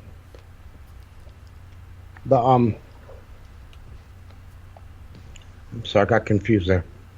No worries. Man, that's pretty bad. Total brain fart. Well, no worries. Well, you're talking about the Irish sighting and stuff and the Saturday Night Live, and I hate that I missed that. Like, that's like one of my most favorite shows. A lot of people are like, it's nothing like it was back in the day, which it's not. It's something different, but it's always good to be able to laugh at things that are going on in your world. It kind of lightens things. So I got to look back and see that one. Of course they're going to say, well, they're Irish pilots. Of course they're drunk. Like, how do you think Ireland was taken over? I'm Irish Cherokee, so I can make jokes about it, but... yeah. But yeah, that's funny. They had to have been drunk. I don't think so. I think they were pretty well aware and they know what they're talking about. Have you had any UFO experiences? I know you've had the gray type. Tell you. Okay. That's what I forgot. That's what it was. Yeah, I was going to tell you about my my first UFO sighting. I was having a sleep out in the yard, actually. That was in that same house, that first house. And it was a summer night, pretty hot night. It was me and a friend. We were out in the tent, out in the yard, and it was, shoot, it had to be about 8 or 9 o'clock. I think it was about 8 right at 8 o'clock. And we were out there, and it was actually a busy night because the house across the street from us got robbed that night. We'd heard breaking glass. We went in when we heard that, and we saw some people over at the house across the street breaking in. We went and called the police, and cops came, and unfortunately they didn't get to catch the guys. They took off, but they stole some of their stuff, and it's the first time they had a robbery anywhere near us. That was a weird night. So we were out there, and we were out looking around after that, thinking stuff was going down that night. And it just happened to be when we were out looking around, we were looking up, and we saw this light. It was a bright light, much brighter than all the rest of the stars, much bigger. And I'm just hovering there. And then all of a sudden it started to move. And it was moving fairly slow. And if you were to take a question mark and make all the lines, instead of being curves, make them all straight lines, this is how the ship moved. And what it did is it came straight up, then it made a left-hand turn, then it went up to the right, then it made another right. So it was like made that whole question mark, all in, right angles. And then when it got to the last one, when it was doing these turns, though, when it was doing that, it was zipping around. And then when it got to the last one, when it stopped there, and then it just shot off. And, of course, we were freaked out. Looked at that. We were all thought it was so cool and everything.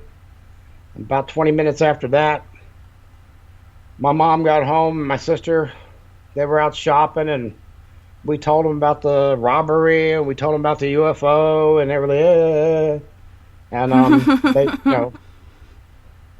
they were thought we must have been, wanted to know if we'd been drinking or something, and they were checking us out and everything. And you been smoking the weeds? Yeah, they wanted to know what was going on, and they were looking at us really good and everything. And come the next morning, in the newspaper, the fire chief had seen it.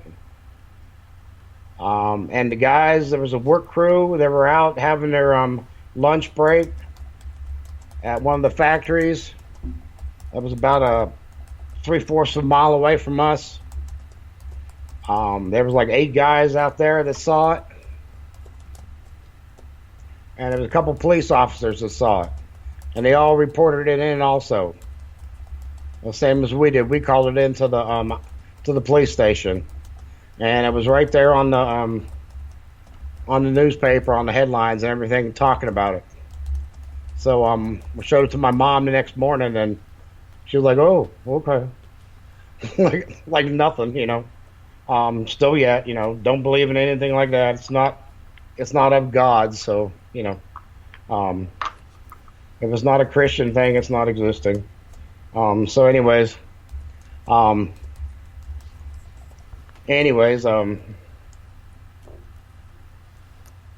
So it was nice to have proof about what happened and everything.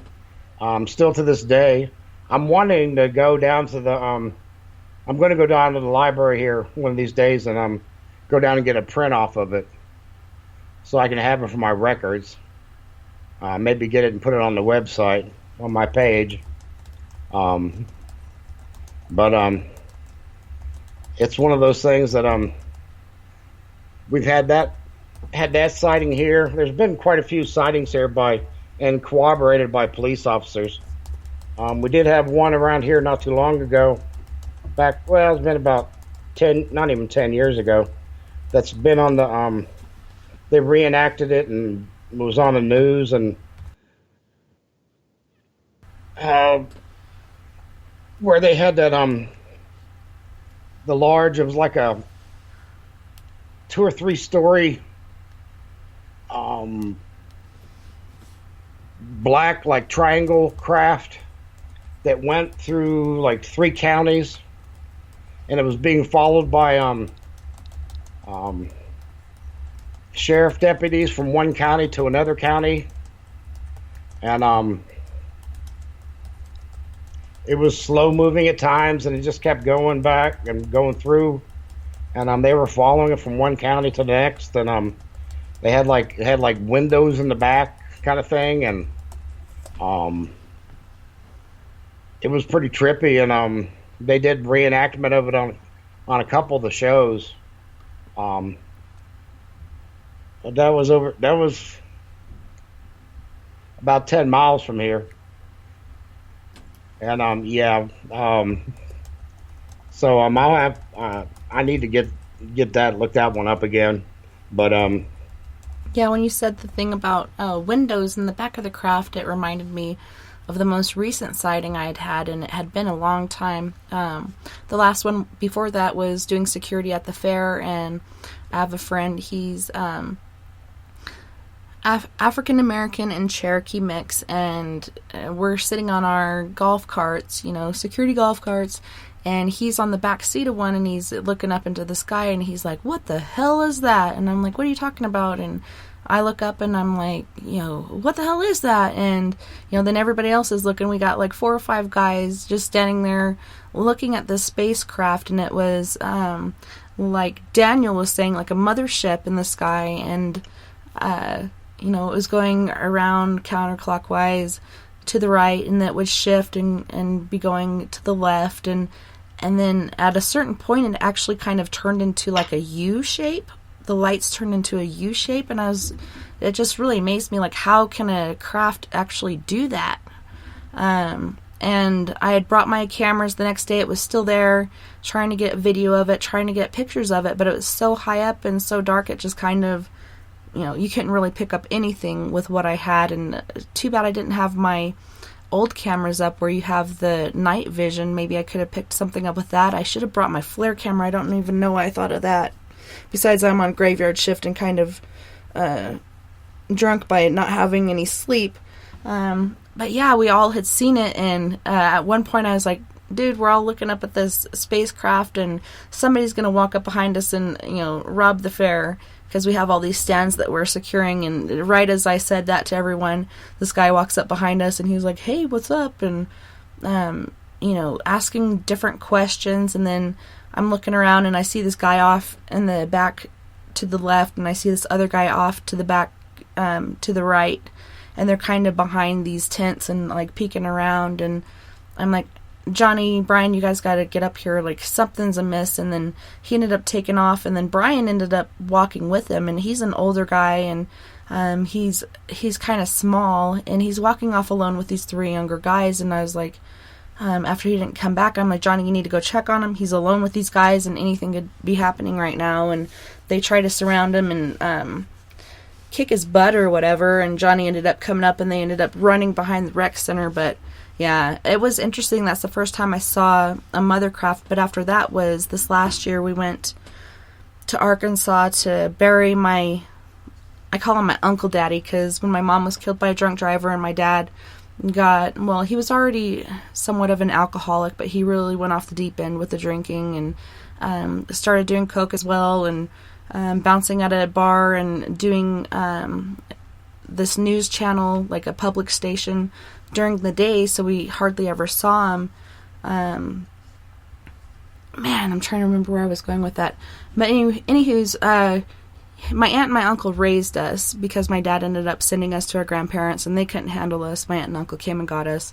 And I was adopted by my aunt this last year, as well as we went to bury my uncle who had pulmonary fibrosis, but the hospital actually overdosed him with fentanyl. There was 2 different doctors prescribing something, and the nurse taking care didn't pay attention to the fact that it was 2 different doctors, and totally overdosed him. It was like one dose after the other. But anyways, we took him back to Arkansas, to Huntsville, Arkansas, to bury him. And on the way back, we're going through, I'm trying to think of the name of it. It's like Adair or something that starts with an A, Texas. And there's all these poles going up because I guess it's a field full of wind-powered pinwheels, basically. And you can't see them at night, but you can see all the poles poking up with the red lights on them so the planes don't crash into them. And it's just hundreds of miles of these lights. Like, how do they even afford this? And you're kind of getting bored of the same old thing. And I'm talking to my cousin brother Aaron, and all of a sudden I see these lit up windows within the lights, and I'm like, what is that? Because there has been no, lookout towers, nothing like that. And he looks at it and he's trying to rationalize. He's never seen anything like this, and he's like, oh, I think that's the lookout tower, and it's got the lights on in there and blah blah blah. And I was like, but if you look, like, we're on a straight plane and this thing is going up and down. It's going up above the lights and then down to the ground, and then up again above the lights and down to the ground. And we're not going up and down hills, Aaron. This is not a lookout tower. Look. And he's like, oh my gosh, and like rolling down the window and poking his head out, and we pass it and it's still doing the same thing. I get to the point where I can't look anymore because my neck is starting to cramp because I'm looking back for so long, and all of a sudden he said it just zipped off like faster than anything he's ever seen. It zipped off into space, and he's like, oh my god, Tess, I just saw my first UFO. And I'm like, I told you that was a freaking UFO. That wasn't a lookout tower. And I wish I could have seen it zip off like he did, but like I'd have to be looking through the back of his head to see it. But that was pretty interesting. I think it was Adair, Adair, Texas. That's what I'm seeing in my head, like with my photographic memory. Cool. But it was like one of those old, like, 70s style, like back in the 70s, they had, kind of like a hat-looking UFO with the lights on top, and the cabin wasn't too big, it was kind of small compared to the bill of the cap, but yeah, it was pretty interesting, and that's the first craft that I've seen like that.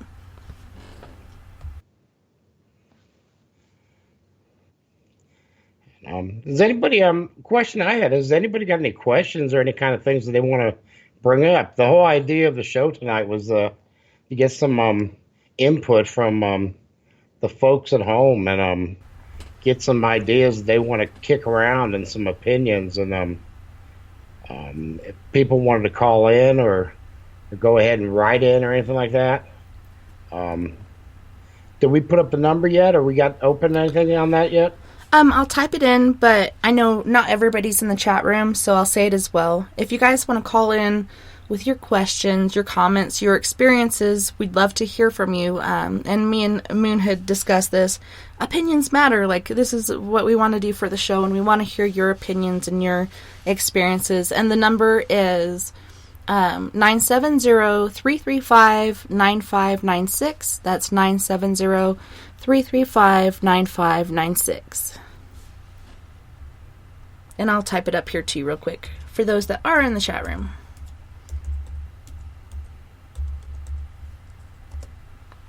I mean, a lot of times we get in here and we don't ever voice opinions.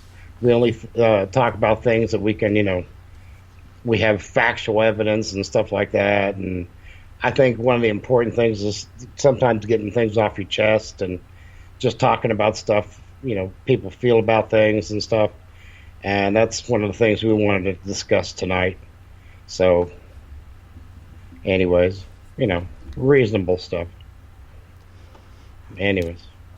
So after this sleep out that you guys had in this alien or UFO experience, what came after that while we're waiting for people to call in with their stuff? Oh, that was just a crazy night. All that stuff got wrapped up. They never did get any further than that after that sighting and stuff. they never, things just kind of died down. No one ever, there was no resolution or anything. It just went off as a UFO sighting. We had witnesses and everything else, but, good people, lots of people that were good witnesses and everything like that. But, what are you going to do about it? And then the next one, that other one I was talking about, had plenty of police officers chasing it from county to county. But, And Tripp was saying earlier that he thought, okay, it's a break-in, there's police, it's obviously a helicopter or some sort of chopper. And to me, when the news is reporting on it and they got choppers that go out and the police is taking care of it and they got choppers that go out, between the two of them, they'd know that there's a chopper out there. So I'm not buying that theory. But it is a good one. This was back 30 years ago in this town. We did not have police choppers. And that wasn't an issue. And anyways, so and this wasn't, trust me, when it shot off and everything and the way it acted, it was not a helicopter. When it made those angled turns and everything and the way it acted and everything like that, there was no way it was anything else but some kind of special craft, whether it would be alien or something that was designed to. Anyways, it wasn't normal. We had a sighting, and it was, I'm thinking late 90s, early 2000s, and it was in the area of Cortez, which is, I moved to Colorado when I was in 4th grade, up until after I graduated high school, and then I joined the military.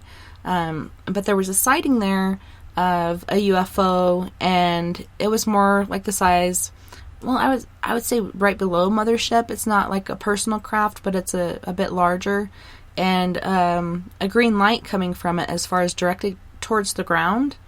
And there were so many people that called in and reported on it, and it was in the newspaper, and it was all over the place, and people still don't believe it. I just wish I would have been in that area. At that time, I was in, I think Durango, living outside of Durango at Tween Lakes. But I was like, man, I wish I could have witnessed that, The Four Corners area is so full and thick of all kinds of paranormal stuff, and to see something like that up close that really didn't care about who saw it or what was going on, and they actually had so many reports of it, I just wish I could have partaken in that. But that was pretty interesting. And that just gets to the point about what is it ever going to take for people to actually believe. I don't Probably know what a 2x4 to the face. I don't know. It's like, snap out of it. No, I'm just kidding. Hey, back in let's go change the subject here for a little bit. And I don't want to get to be insensitive or anything like that. But let's go look at some of the things about the fires in California. Yeah, I wanted to talk about that too.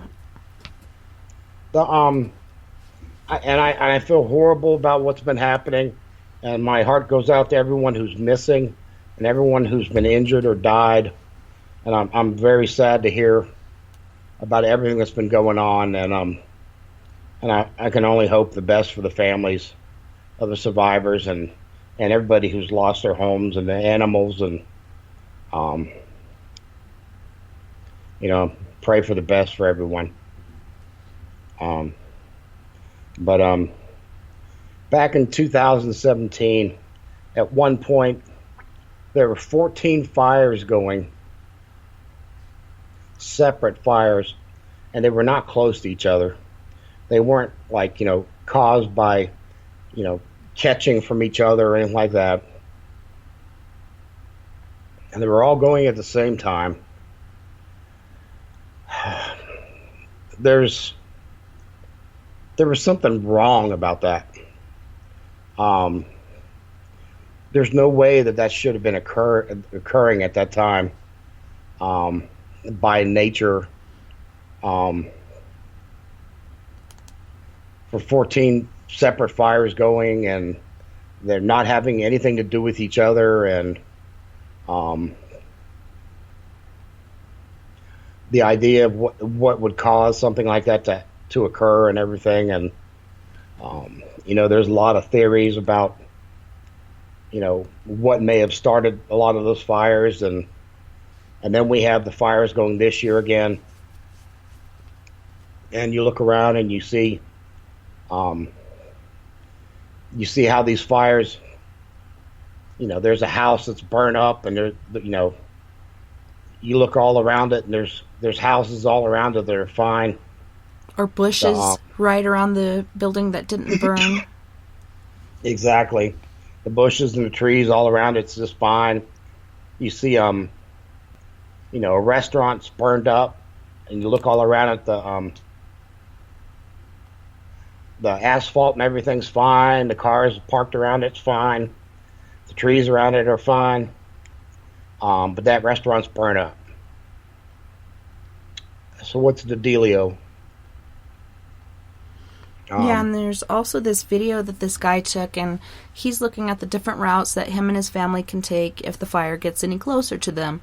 And he finds this tree in the middle of all these other trees, and it's burning from the inside out.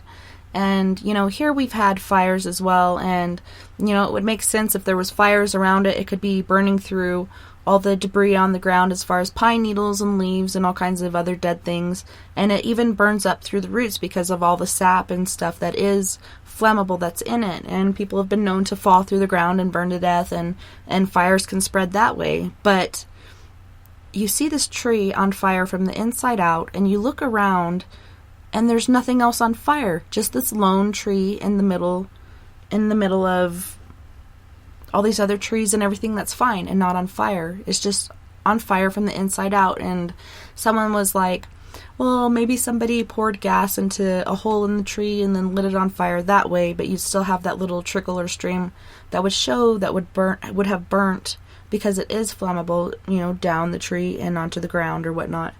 But there's nothing like that, so it makes you wonder about, directional energy weapons. I mean, do you think anything like that could be happening, or do you think there's just a firebug running around lighting all these fires? Well, the only other way a tree burns like that is by being struck by lightning. And that's the only other way that a tree will burn from the inside. And that's basically has the same effect as a direct energy weapon. And I can see that when you do have an ember, a large ember or something like that does float through the air, and it can land on top of something and, hit a shingle or whatever like that and cause that one place to catch on fire. And that does happen from time to time. And I just shared that picture of the tree, and, the guy even said, there was no damage to it, nothing that appeared that it had been struck by lightning, and it was really intriguing. And I also shared this on Spaced Out Radio Facebook page. There's a tree that's on fire from the inside out, and you can even Google the video, and it shows the guy walking around. You can see there's really no damage to the tree except for the burning from the inside out. And there's nothing going on around it, and it's just this weird anomaly. You can Google it, and it'll pull up this video from CNN. And then there's this other picture that someone took of basically a laser shooting down into this area where a fire is, or is starting.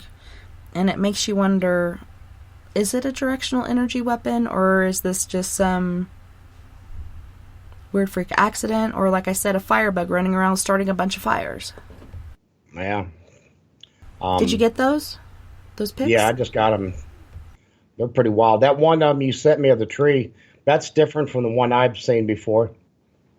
And that one's wow. That really has a lot of trees directly all around it with leaves and pine needles and everything all around it. So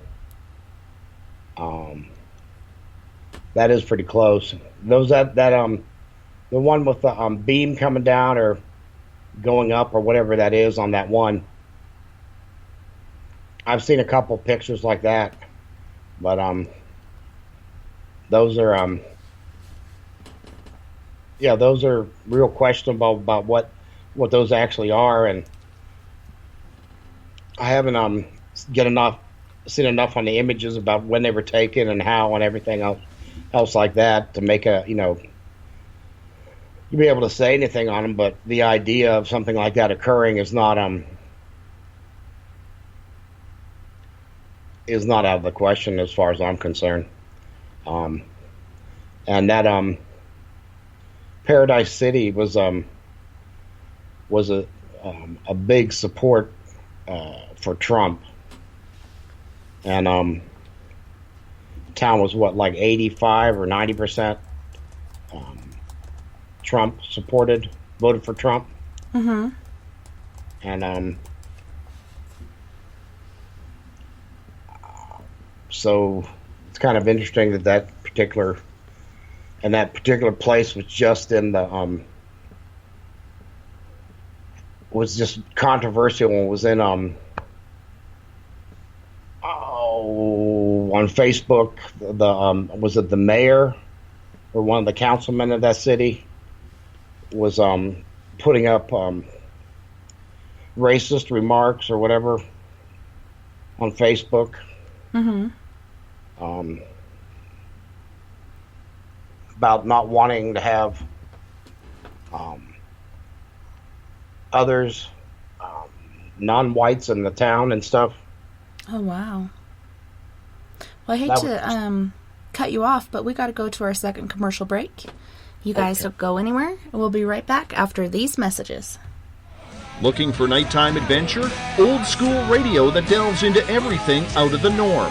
Then check us out at Spaced Out Radio. This is Dave Scott. Every Monday through Friday, starting at 9 p.m. Pacific, midnight Eastern, we're going to take you on a wild ride ranging from conspiracies to true crime and every ghost, alien, and Sasquatch story in between. We're always live, and we're always interactive with you. So join us at spacedoutradio.com, where together, we own the night. Hey, guess what? You can now get your brand new Spaced Out Radio swag at spacedoutradio.com. We've brought the store back with all new items for you to pick out and pick up for yourself, your family, or friends. T-shirts, hoodies, hats, we got it all. All you have to do is head to our website and click on Store. Choose what you want and it's shipped to you. The Spaced Out Radio store is right there for you. Come shop with us at spacedoutradio.com. Then we can own the night together. So, you love talk radio? Then you'll love TalkStreamLive.com. TalkStream Live is always on, 24/7, with the best streaming talk shows. Find your favorite talkers and discover some new ones. It's free, readily available online or on mobile with any smartphone or tablet. Finding your favorite talk shows all in one place has gotten a whole lot easier. Just go to TalkStreamLive.com. Be sure to download the free apps from Google Play or the iTunes App Store. On the first Tuesday of every month, I encourage you to come along for a journey with me, Geraldine Orozco, on The Spiritual You. Together, we will take a look at how to access the highest expression of yourself and change your life. Consciousness, ET contact, health, and wellness, we can talk about it all. So come along for a spiritual ride with me, Geraldine Orozco, on The Spiritual You, only on Spaced Out Radio. Coming soon to our website, spacedoutradio.com, is the SOR Space Travelers Club. For just $5 a month, you can get into a private area on our site where you can hang with other listeners in our chat room, post in our forum, and check out a bunch of exclusive content and store that won't be found anywhere else, including a nightly after-show party with Dave. It's going to be the best $5 a month you're going to spend. The SOR Space Travelers, only at spacedoutradio.com. At spacedoutradio.com, we have a little bit of everything for you to stay up late. So while you're there, check out our SOR Newswire, where our team brings you stories of the weird and strange to the WTF from around the globe. News on Bigfoot, UFOs, paranormal, Darwinian-type crime tales. It's the stories that the mainstream media usually won't touch. Well, we got them all on the SOR Newswire, only at spacedoutradio.com. If you're heading to Vancouver, make sure you stop by the official bar of Spaced Out Radio, the Moose Vancouver. It's the place to party in YVR. At the corner of Nelson and Granville, the Moose Vancouver is always up to speed with a kitchen staff that serves great food. All food on the menu, $6.95 to $8.95. There's a reason the Moose Vancouver is recognized as one of the hottest spots on the West Coast. Get your horns up for the Moose Vancouver. Hey, this is Canadian Paranormal Investigator Mike Moore. The third Wednesday of every month, I'll be teaming up with Dave Scott to bring you Ghosts of the Great White North. Each month, we will bring on guests from across Canada to discuss their ghostly encounters. Canada is a paranormal hotbed with stories you've never heard, so we're going to bring them to you. So get comfy on your Chesterfield, grab a donut, and join us, eh? A timepiece is a reflection of who you are, and what better way to show off the real you than with an Escape watch? Escape is a lifestyle brand accessorizing your days and nights. Choose to escape and create the life of discovery that you deserve. Dream, play, unite with your own personalized Escape watch. Head to escapewatches.com. There is no time like the present to enjoy your escape. Use promo code SMF2017 for your 20% discount today. We're bringing scientific thought to the paranormal. Hi there, this is Spaced Out Radio scientist Chris Cogswell. Join me, Chris Zuger, and Dave Scott the second Wednesday of every month, where we break down the who from the woo when it comes to everything paranormal. We'll investigate and try to bring sensible answers to those straight and sometimes outlandish questions people have. Hey, not everything has an answer, but we'll do our best. Listen in to Reality Paranormal only on Spaced Out Radio. Hello, this is your guitar man, Ron Bumblefoot Thaw, and I have to tell you, I love the response I get for Little Brother is Watching from Spaced Out Radio fans. It's amazing how music can inspire and make people think deeper about what's going on in the supernatural world. You can head over to my website, bumblefoot.com, to check out my music, my guitar workshops, my touring, even check out some of the hot sauces that I'm working on. And make sure you keep on listening, because with Spaced Out Radio, you know Little Brother is watching. Looking for a place to advertise at a very reasonable cost? Look no further than Spaced Out Radio. SpacedOutRadio.com has an advertising tab that you can click to check out our daily, weekly, and monthly packages to play on the radio, or our website including social media. From commercial spots to banners, we have it all. Check out our competitive pricing today.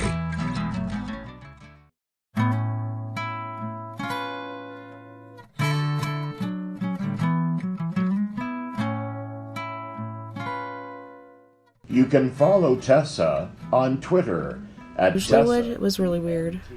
On our YouTube channel, Spaced Out Radio, and our website is spacedoutradio.com. Now, back to Spaced Out Weekend host, Tessa Nicole Thomas.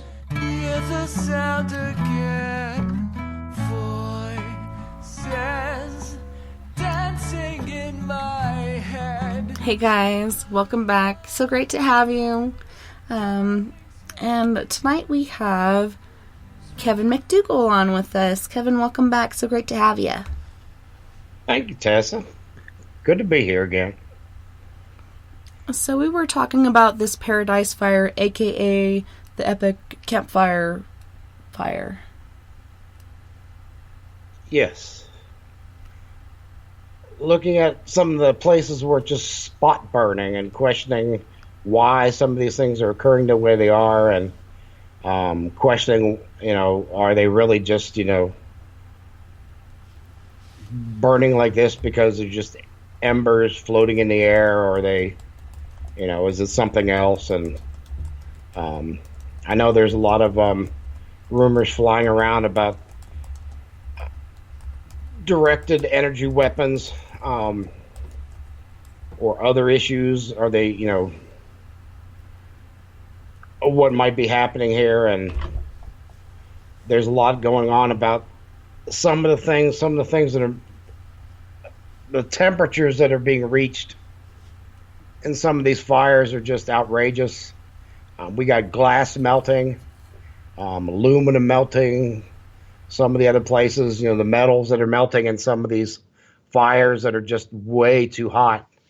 I can see the aluminum melting possibly, but the glass and stuff like that, some of it's just totally crazy. The glass usually doesn't melt to about 2,600 degrees Fahrenheit, somewhere in that area. And that's way hotter than some of these wood fires should be.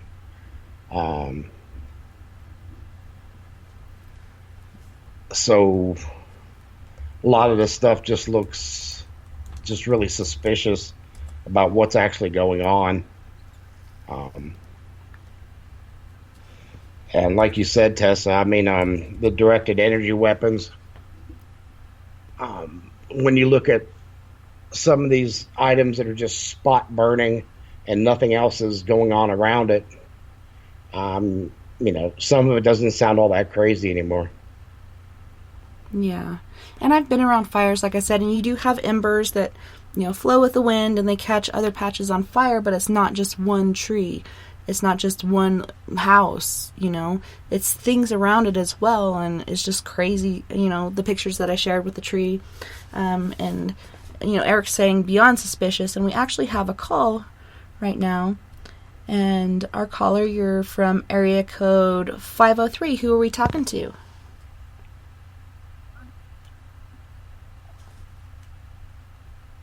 Hello, are you there? I'm here. Hi, Tessa. Hi, who are we talking to? This is Brett. Hey, Brett, how's it going? It's going really great. I'm a big fan of talk radio. It's a dying art, and you know what? I'm in. I'm so glad, and I'm glad I kamikaze called you last night. Well, me too. So I was sitting here, Kevin was saying, well, what's the deal with these fires? And I hadn't put a lot of thought into it. And so I was sitting here, and all of a sudden, all the pieces on the Scrabble tray came together, and I thought, well, I'm thinking the DOD needs some new oceanfront property. And given the fact that a lot of people subscribe, there's these underground tunnels going clear into the desert, housing a whole bunch of underground water systems. This would be a perfect place for them to set up some new covert operations. So I just want to throw that out there, open up a can of worms, and see where it goes. Well, that makes a lot of sense because, being that there's a fire there's been such a catastrophe, the property value is going to drop and the government can just buy it up for pennies on the dollar, It's not going to be the same animal, and then they can, like you said, build up there for whatever their plan may be. Well, exactly. And, this has been going on for decades, and, it's a slow-moving plan. It's a slow tank, but, it's getting it. And, we're expendable, so I'm really glad that it just came together. I was listening to Kevin talk about these energy weapons. I said, you know what, this is fabricated. So I wanted to call in and just throw that out for open discussion. So I kind of like that, Brett. You kind of put a motive behind why this would be, and I was kind of wondering why they would want to do this. I was trying to think of political reasons, but actually, you've got actual a little greed motive that kind of makes sense. Once they're out there, they can go ahead when they get the bulldozers going and rewire the place underground when they're redoing the utilities. Suddenly it's radioactive and we can't rebuild. You know the story. So I totally agree with what you're saying, and I haven't really thought about it. But just given some of the things I've been researching, it just makes a whole lot of sense to just take it over, and it's oceanfront DOD property. So So I appreciate what you're putting out there, and this is a great show tonight. So I don't want to take up too much more time, but I wanted to throw that out there. I just pulled it up on my notebook, and I'm looking at the overview on Google Maps. I'm going, okay, man, I remember there's underwater tunnels that go all over from that. It's like, you know what? This makes total sense. You started talking about the energy weapons, like, you know what? That makes sense to me. So thank you, guys. Thank you, Brett. Yeah, thanks so much for calling in, and I'm so glad you did, and so glad you're here, and that we're, triggering your mind to think about different stuff, because that's what it's all about. Like, there's stuff going on out there, and, you see the certain picture that they're putting out there for you to see, but the big picture is, like, there's something else going on here, and it's really not making a whole lot of sense until you think about the other things that are going on. Well, exactly, and it's like you just get little pieces of information along the way, and all of a sudden somebody says a sentence, and it's just that one missing piece of the puzzle. It's like, you know what? This is what I've been thinking all along, but I just couldn't put it together, and it was one of those moments for me. So, and I can remember my earliest, thoughts as a kid of just going, wow, I'm like 4 years old. What happens when I die? I knew something else, and I've always been on this quest for what the hell is reality, because what they're telling me doesn't sit well. So that's one of the benefits of getting old. You start kind of finding your own truth. So I appreciate your help in finding my own way. So. And it's so important to question what you're told. Don't just eat up what they're telling you. Have your own thought frame and really ponder things. Well, it is. It's a struggle. You just got to walk through a lot. And, like your folks were talking about last night, you get to these crossroads, and, you find what you're made of. You get your metal tested, and you find what you're made of by finding your own truth. And, so I appreciate you people, and, I like being part of the family here. So thank you so much, guys. Have a good one, Brett. I hope you come in with us at the after party. Good to have you again.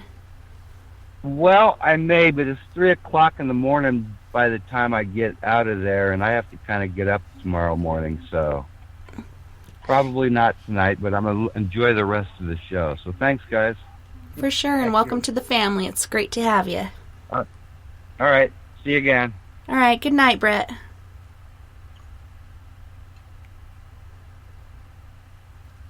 But it does make you think. Go ahead. I'm sorry. I said it's good to have good thinkers out there. That's right.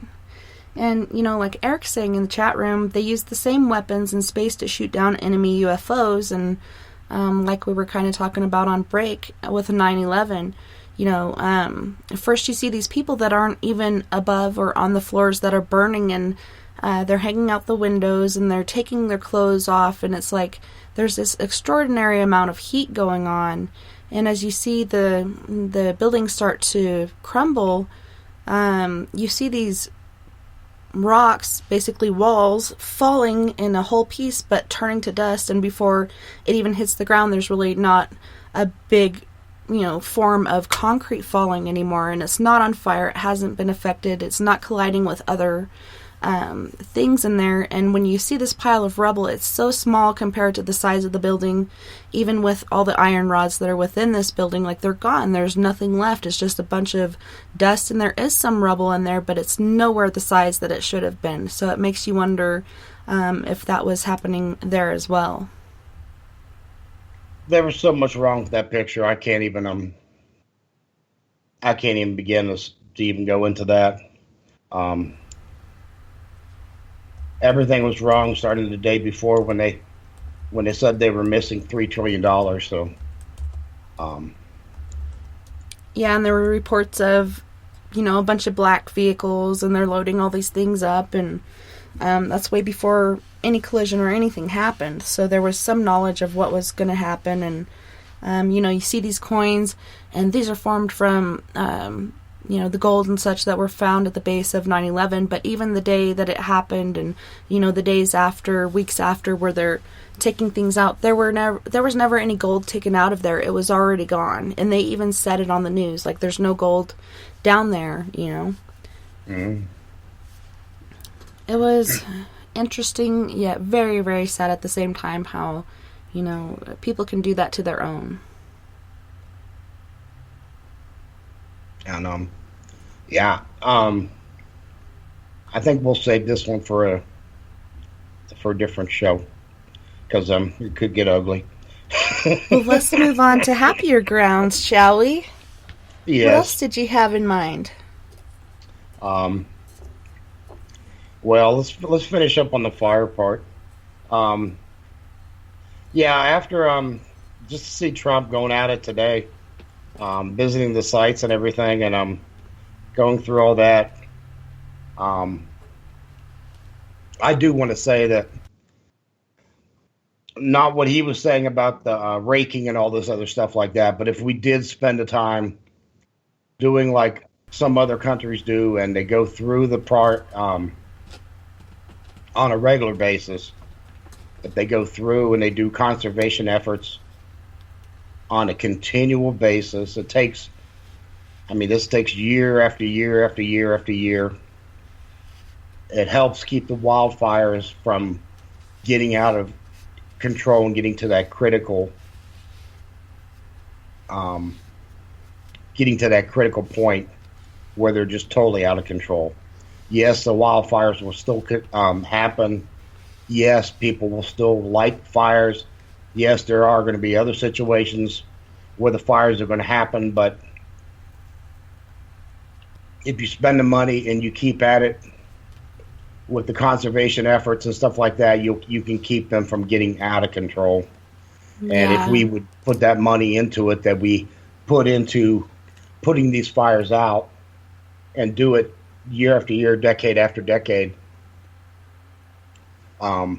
we wouldn't have these big problems.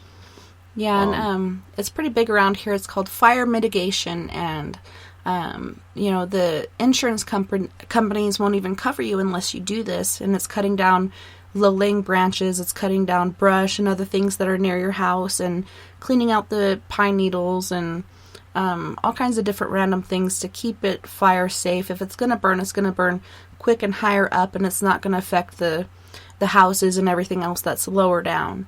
And so there's a lot of that going on since we had fires here. And so like you're saying, doing that fire mitigation, it's hard when it comes to like the national forests and whatnot, but with these small communities, it could help a lot. But then, like we were talking earlier, you see these houses that are on fire, but the bushes and the things around it aren't burning. It's just the houses, is really intriguing. Yeah, you really have to wonder what the dealio is on that. And like I said, even when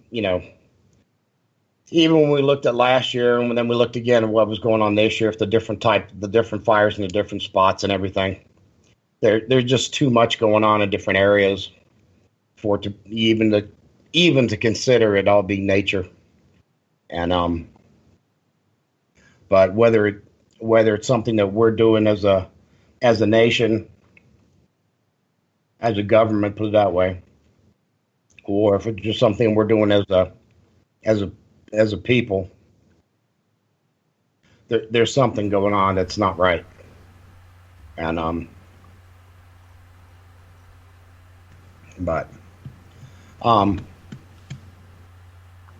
It really makes you go, Mm-hmm.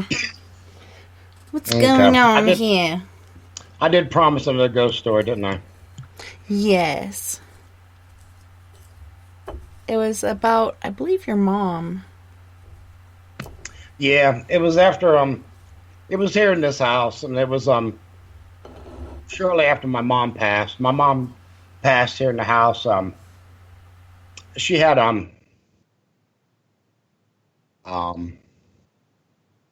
oh man, I can't even think of the word now. It was not Alzheimer's. It was dementia. Dementia. And I'd been her caretaker for several years. And anyways, I kept her here in the house. So I took care of her here, and she passed here in the house. And after she died, it was about 3 months later, I'd moved down, and my bedroom was upstairs, and I went ahead and moved downstairs. I was the only one here living here in the house, and I woke up one night. It was somewhere about 2:30, 3 o'clock in the morning. I just popped awake, and I'm just wide awake. I got up and went ahead and sat on the edge of the bed. You know how you get, and you do that stretch, and sat there and got there and started looking around the room. You know, it was dark, but it wasn't that dark. And I keep a light on in the, one of those salt, those salt lamps. Yeah, one of those Himalayan salt lamps. Yeah, Himalayan salt lamps. I got one of those in the bathroom there, in the hallway, so it keeps the glow going. And so I looked around the bedroom. Then I turned my head and I looked down the hallway, and right there in front of the bathroom door there was one of the cats. It was matter of fact, it was my mom's favorite cat. And she was sitting there, and she had her you know how cats do, they get their leg all stretched out and doing that grooming thing and the things that we wish we could do, Right. And she was sitting there doing that kind of stuff, and which is normal. And I looked at that, and all of a sudden, there was a box that I'd put some knickknacks that I'd cleaned out of the living room. I set it there in the hallway, and there was a blue bag, one of those plastic bags from one of them big stores, that I'd crumpled up and stuck in that box. And I noticed it moved.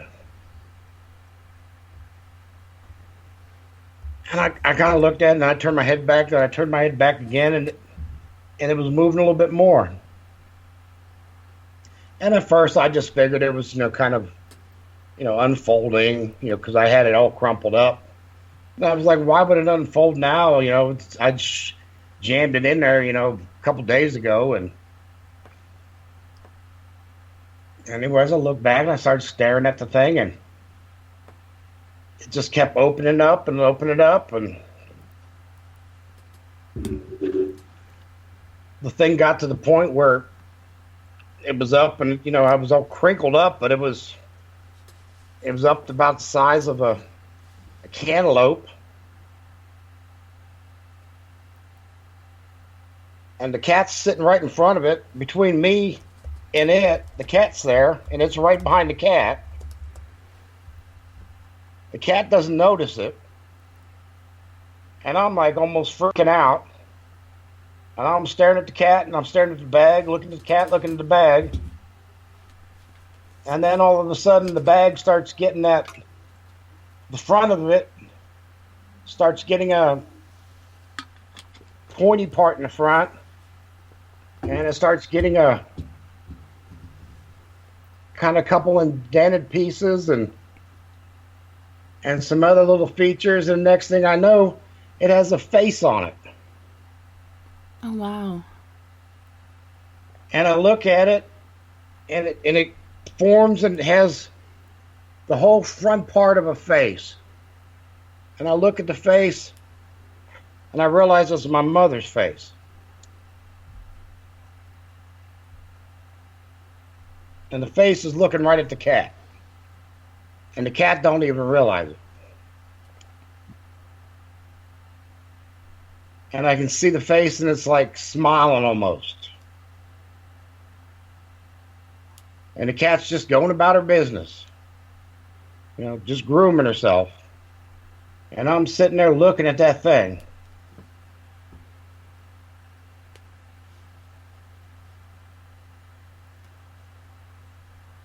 I get up off the bed. I start walking down the hall. I get to the bedroom. Well, I haven't even got to the hall yet. I start walking down the bedroom, and I get to the doorway, to the hallway. And the cat looks up at me, and I look at the cat. I look at the bag. The face sees me.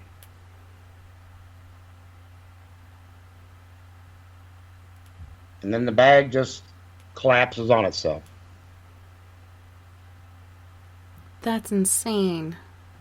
I walked over and reached down and picked up the bag, and it was just crumpled and limp. And it wasn't all the way back down like it was. It was still fluffy and a little bit out and stuff like it, like a Jiffy Pop that hadn't popped up all the way, kind of thing there, but it wasn't like crumpled in like I, balled up like I had it in the first place. And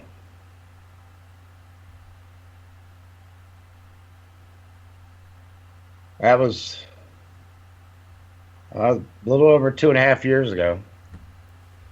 That was the freakiest thing I think I've ever seen. Yeah, I'd have to say so for like your mom's face to form in that, and the cat's just going about its business, probably because it feels the energy and it doesn't feel like anything's different. You'd think with the crinkling and stuff, it would get its attention, but it probably had something else going on. But it's pretty cool that you were able to see that, but kind of freaky at the same time. Yeah, I think she was wanting to get the cat's attention and probably wanted to play with the cat. She sure as hell didn't want to play with me. Right? But I know she still haunts this place. I can feel her presence in there. I don't want her to be around here because I want her to go ahead and do her business and get on with her thing and get at peace. She was a hoarder in her later part of her life. She didn't hoard trash or anything. She hoarded goods. She would buy 5 of something, give 1 of them away, keep 4 of them. I'm still going through this house trying to give away things, donate stuff, and sort through stuff, and clear out the place.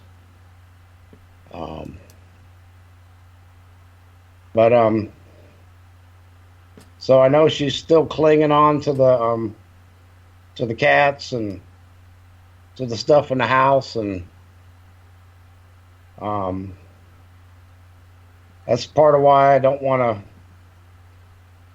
to, totally forcefully push everything out the way I would get spirits out of the house. Mm-hmm. I'm not a gentle person when it comes to doing that. Yeah, that's why it'd be cool to have somebody come in and get an idea of who's there and, hopefully make certain things leave. And if you don't want something to leave, you don't have to. We've had different places say, yeah, you're welcome to come investigate, but we want to keep our spirits. So that's pretty interesting, too. They just kind of want to know who it is, who are we experiencing, and it's cool when people can coexist with it. But yeah, it's hard when, I don't know. It's your loved one and you're like, come on, there's got to be better things to do. Like, get out of the house. Yeah, I've done my best to, try to get her or whoever's here, all the folks that are here to go on about their business. they'll calm down for a few days and they're just back doing their thing. And they do seem to leave me alone in the bedroom, but I feel such an energy drain most of the time. I don't know if it's just all the time or when I'm sleeping or when I'm awake here or what, but it might be that I'm just draining myself because I'm keeping up a wall around me, a protection. That might be the problem, but yeah, it's good to do shielding, but it's good to do grounding as well to re-energize and rejuvenate yourself. Yeah, I go out and stick my toes in the dirt. That's And good. yeah, it's real good, especially when it's like 20 degrees outside. The neighbors all think I'm crazy out there barefooted. It's invigorating. Oh, yeah. Sticking your toes in the wet ground in 20 degrees, pushing the snow aside. And, but anyways, that's my other ghost story. I got more about other people's ghosts, but I don't share them. I don't believe in sharing other people's ghost stories. That's their ghost stories. If they want to share them, that's their stuff. For sure. I got other stuff, but I don't. I gave you 3 from 3 different parts of my life. So, I usually don't share much, but I shared those. So, anyways, Did you have other topics that you wanted to hit on while we're in here tonight? I know we've talked about the fires and such. yeah, I wanted to talk about the Black Knight satellite. I don't know if you ever heard of the Black Knight satellite? I've heard of it, and I looked it up on the internet and looked at it, and it kind of looks more like some sort of craft than a satellite. But and it's at a lower orbit, actually, in our atmosphere, so it's pretty interesting and intriguing. Like, is it a satellite, or is it just like some sort of spy craft? What the heck is going on? Well, that's the whole thing. It's been in our, it's, like you said, it's a lower Earth orbit, and it's supposedly been there for thousands and thousands of years. And why haven't we done anything to either take it down or get into it or whatever, or have we tried? Or that's what my questions are. We're at the point now that there are private companies that can do that kind of stuff, and why are do we even look at it on telescopes? And is there anybody listening that has any kind of information on that? It kind of dropped off the radar lately. You used to hear a lot about it every once in a while, but you don't hear anything about it anymore. Not too long ago, there was someone on an airline flight that had taken pictures of it as they had passed it. They were just like, what the heck is that? And then they were saying again, it's the Black Knight. But then, like you said, it kind of falls off the radar again. Nobody wants to mess with it. Nobody wants to touch it or deal with it. You'd think with all the space stuff that's going on as far as exploration and all these shuttles that are going up, someone would go up there and try to figure out what that is, but maybe there's some sort of agreement within the government or whatnot, because we have made several different agreements with aliens, supposedly. I don't know. It's pretty interesting.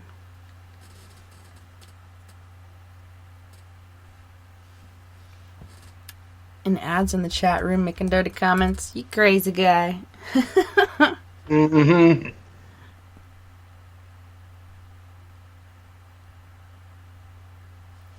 That's funny. Excuse me.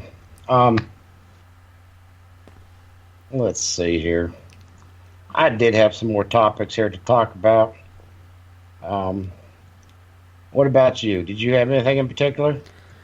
There's a few different ones that are just like, what's going on in the world, and, you hear these sightings of these dogmen, which they're different ones. There are ones that are basically in the large wolf, like what you would think a werewolf would look like or whatnot, dog form, not wearing anything, just in its furry form. But then you hear other people who have sightings of this dogman, Anubis-looking creature wearing, the armor and carrying the spears, and you see him in like groups instead of just one individual one. So kind of makes me picture The Mummy or whatnot, the movie or whatnot, and I don't know, like, what's going on? Is this like different dimensions just flickering through, or is there, some sort of alien race that is doing ground exercises? Like, what the heck is going on out there?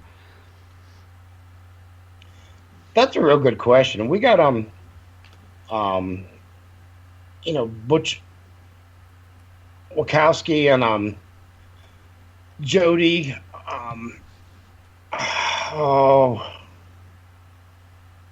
Both of them talked about sightings. Jody Cook. Both of them have talked about sightings for dogmen being around my area. One being sightings in Akron, and the other one's being sightings in Shenango Valley, which are both on either side of me, within 30 miles either way. And I've been very wanting to get into that and to find out about it, but I can't get anybody to give me any particulars about where they exactly, so I can do some stakeouts or anything. I've been really wanting to do that.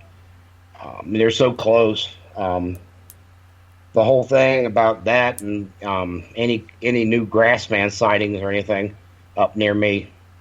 It's that time of the year where it gets, especially now when you get some snowfalls, it's much easier to go ahead and hunt something down. And I don't mind the snow. I'd much rather get out there in the snow instead of the bug season. Right. So, but yeah, the ones about the dogmans and stuff like that, when you talk about the weapons and stuff, I have no idea about why, when you talk about the weapons and everything, I only thought before, whenever the weapons were mentioned, that they were working with the military. But then some of these other folks were talking about them being out there hunting by themselves. And that's pretty bizarro. If you got them out there and they're out there hunting people or hunting prey out there with weapons, then that's a severe problem. Yeah, for sure. And some people think of it as some skinwalker type thing, but other people have said that this dogman thing is like a government experiment that got out somehow, and that's why you see it only in certain areas in the east, like you were saying, in Ohio and such. But then you see these other ones that are like armed up, and they have not only the body armor on the upper area of the body, the torso or whatnot, they also have the weapons. So it's really weird and interesting. Like, is it a government thing over back east, and what is this other stuff going on? Like, is it the same thing? Is it the government with some sort of different species that they're going to put out there that they've generated? It's hard to say because they keep so much from us. Yeah, I was thinking most of the stuff when they were talking about the ones that had the armor and everything like that, they were coming up from the south, from South America and stuff like that, that they were coming up from down there, and like they were fighting their way up or something. But they're invading. Help us. Help us.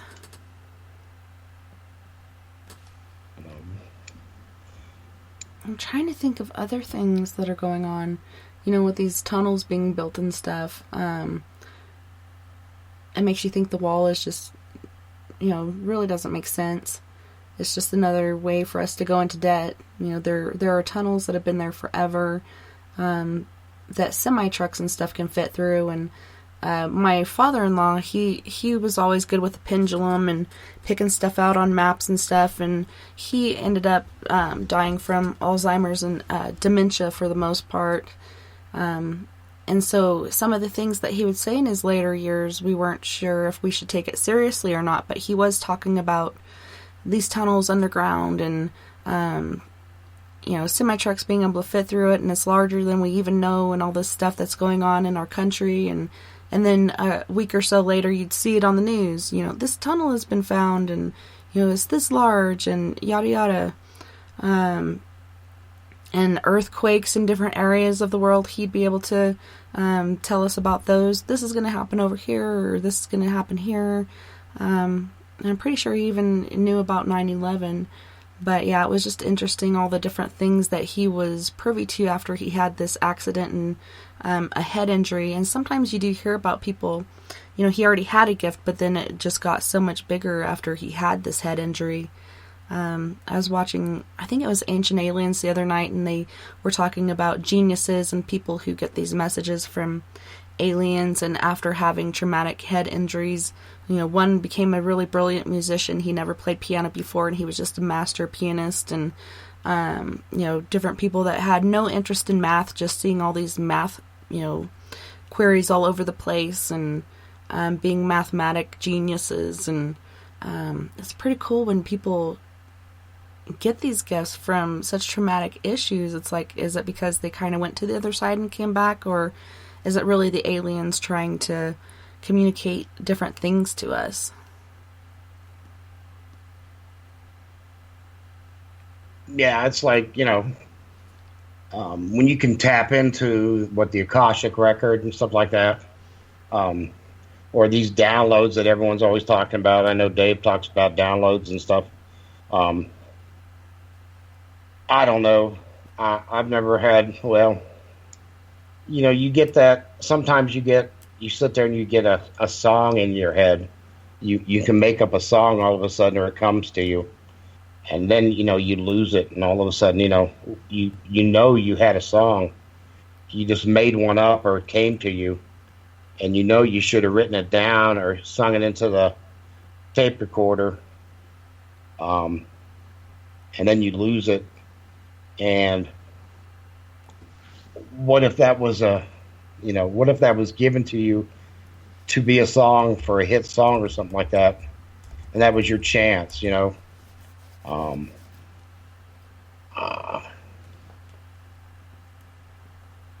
do think sometimes. Go ahead. I was going to say, it's like technology can be pretty downgrading in certain ways, but there's certain things you can do with it, like you were saying, just pop it open and talk into it and record this thing. And that brings me to the cloud, which they were talking about as well. A lot of people use it and don't even realize it, and there's so much information on there. And they're thinking aliens could be using that too to keep track of where we're going and what we're doing. But yeah, technology is pretty cool. You could just open up your cell phone and put that little song that you had in your head, or that poem that's going over and over and over. And if you don't write it down, you're gonna lose it. Oh yeah, and you got so much going for you in your devices these days. It's incredible, and but we don't even use half of it.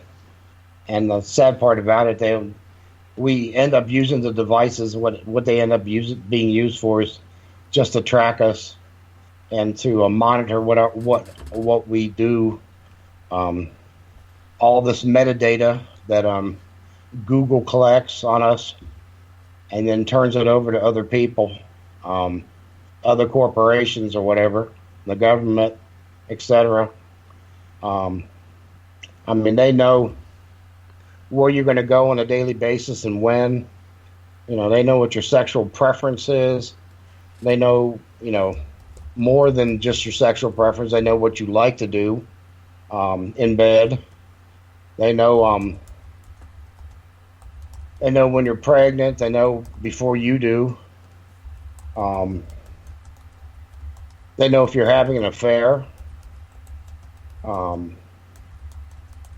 They know what kind of clothes you like. They know what kind of food you like. They know every little thing about you. They know everything about your personality. and they have all this stuff down in your because of your metadata, and you don't even know it. Google gives away every little piece of their software for free, and the reason why they do it, they create all these pieces of software so they can track more information about you. Mm-hmm. So, like when they created Android, Google created Android so they could get more information about you.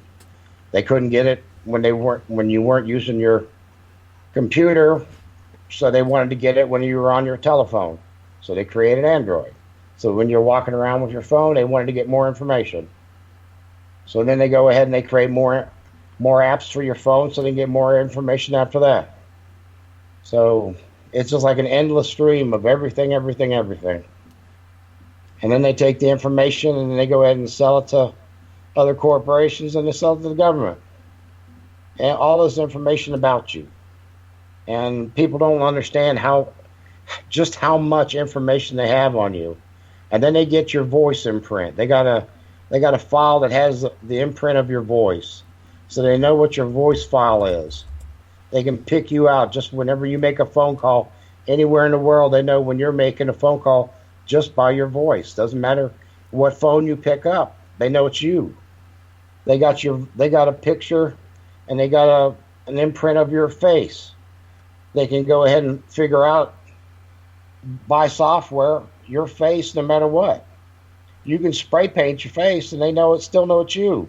Mm-hmm. They can pick you out by the measurement across your eyes and the tip of your nose and the sides of your mouth and everything else from the proportions. They know when you're there because of all the pictures. And you keep them in a total update all the time from all the selfies you take. And they collect all that. Every single thing that you write down on every email, they have. They always keep it forever. Hoarders. Every note that you send, every text you send, they keep it forever. You know, all that, if it sounds creepy, it is creepy because, you know, why? Why are they doing this? What they can do is they can go back in history and they can go back and say, oh, look, this is what you did 10 years ago. And if they want to, they can go back in there and they can add a little bit to it and say, oh, look, this is what you did 10 years ago. And we have proof. So they can go back in time and change it. And you can't do anything about it. And they can say, well, look, this is what we got. It's in writing. What are you going to do about it?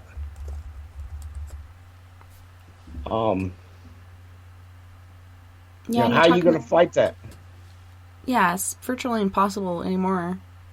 Unless you just don't have a cell phone. A lot of people refuse to get on these different apps like Facebook and Twitter and Skype and all these other things because they don't want to be uploaded, basically. You know, they don't want people having their information in their picture profile where, like you said, you'll put a picture up and it automatically starts tagging people for you. You don't even have to do it half the time because it knows who it is. And you actually took a class that's called photosciences or something like that. What exactly is that? Photographic sciences. The reason why I put it that way is that at Ohio State, everything you do is such a well-rounded education. The photographic department, we had to make our own film. You know, as part of the process, we had to go through, make our own emulsions. We had to make our own chemicals to develop the film with. We had to go through and do everything start to finish as part of the process of learning how to do photography. We had to do the chemical part, the chemistry part. We had to learn about the lenses. We had to learn about aberrations. We had to learn about the physics and everything. Everything we did was all the parts, from chemistry to physics to mathematics. Everything we did was from start to finish. It was such a process of the science of photography as much as it was the art of photography. And that's why I look at it that way. It was such an incredible journey that it wasn't just, to me, it wasn't just like an art. You know, it wasn't just an arts degree. It was a science degree. And I don't look at it as like, you know, when you go to art school, I don't look at it that way. I look at it the other way, more the other way, because that's basically, to me, it was heavier the other way. They looked at it, the art part. You had the art part inside of you. We're not here to. You're gonna be the art part. You're gonna show us your art. We're gonna work on the rest of it. And that's the way I felt that you know that it was. So that's why I describe it that way for. Well, has that helped you at all, like, in the field of the paranormal, being able to debunk things like this is just a flare off the sun, or this light over here, or this is a piece of fiber flying through the air that's reflecting off the light, so it looks like this certain anomaly? Has it helped you to decipher between the two, or helped you any way in the paranormal field? Oh, incredibly. When I look at photographs and I go through the photographs and stuff and the videos, it enables me to see things much differently than I feel than other people do. And I go through photographs and I can go start picking through it, and I can start changing it, altering it, and going into it into a way that I can bring stuff out and see things that other people are not going to see in that photograph. And then once I do that, it'll give me an idea about what is true in the photograph and what is false in the photograph. And then once I can do that, then I can lay them all out in different aspects and then let somebody see it, and then they can make up their own mind. And sometimes I do that, and I'll change it. I'll change a photograph so that I see what the differences are, and then I'll post them. And what gets me is that when I do that, nobody questions it. Nobody gives me any feedback. So I'm wondering, okay, do they see what I see? Or don't they see what I see? You know? And I always wonder, because no one ever says anything. And I don't say anything. I just post them up a lot of times back on their page, you know, where they posted the original photograph, and I don't get any feedback. So they leave me wondering, you know, well, what do you think? You know, so, you know, I kind of wondered, you know, what's going on? You know, I want them to make up their own mind, but yet I don't ever get any feedback of what they came up with, you know. So I don't want to make their mind up for them, but I do want to help them. I want to go ahead and, you know, break it down for them so they can see things that they won't, you know, would not normally be able to see in a photograph. Because I know how to bring things out, put it that way, and I know how to, you know, without changing a photograph, without altering it, I just know how to highlight things and draw things out of a photograph without, you know, making it something else. Yeah, kind of like changing the light or brightness or shadow or darkness or whatnot in a picture. Yeah, and there's a whole lot of different things you can do to a photograph that that's going to go ahead and bring out different aspects of it, and just so you can see what's really in the background, or what's hidden in the shadows, and what might be going on in the depths of even on a digital photograph. What's going on in when you actually have film is totally, you know, something else, totally different. but yet it's not different. It's still there, and you're using the same type of techniques, but you're being able to do it on the when you're being able to do it on Photoshop or one of the other Absolute or another one of the other programs. You're using the same kind of things, but you're just doing electronically. So, which is nice. It's you're pulling it out. It may not be as effective, but on digital, but you're still being able to pull it out. And but like I said, I like to pull the stuff out, show it out like I said, like to me, so I can pull out the evidence, and then I like to lay it out and let people make up their own minds. But I don't want to, force my views on somebody else, but I do want to make sure that I'm not, altering the photograph. I'm just pulling something out. I'm not making something where it wasn't there. Yeah, and there's also different lenses you can put on your camera if you are using a camera to pick up different things, like you were saying. Ronald in the chat room was wondering if you could please describe your methods of manipulating pictures to make it where you can see it better. That is, well, you started touching on it when you were talking about changing the contrast, changing the color, changing the brightness, going through the basics like that. And there's also a whole list of excuse me, other things when you can go in and start manipulating the types of light that might be used in the how it's applied to the overall image. When you go into like Photoshop and you go into some of the other programs, you're going to find that you have a whole myriad of options that you can change for the waveforms and other programs. There's a lot that you can play around with, and a lot that you're going to find you're going to get better results with. It's pretty complex for me to just pop off a bunch of stuff to you, but once you get in some of these programs, you'll find that you can get. You're really going to look for what you're drawing out of it. And you look at what you got to look at is the subject that you're going for, and look for things around that subject. I always go for distortion of the subject versus distortion on the background. Mm-hmm. If they don't match up, well, why don't they match up?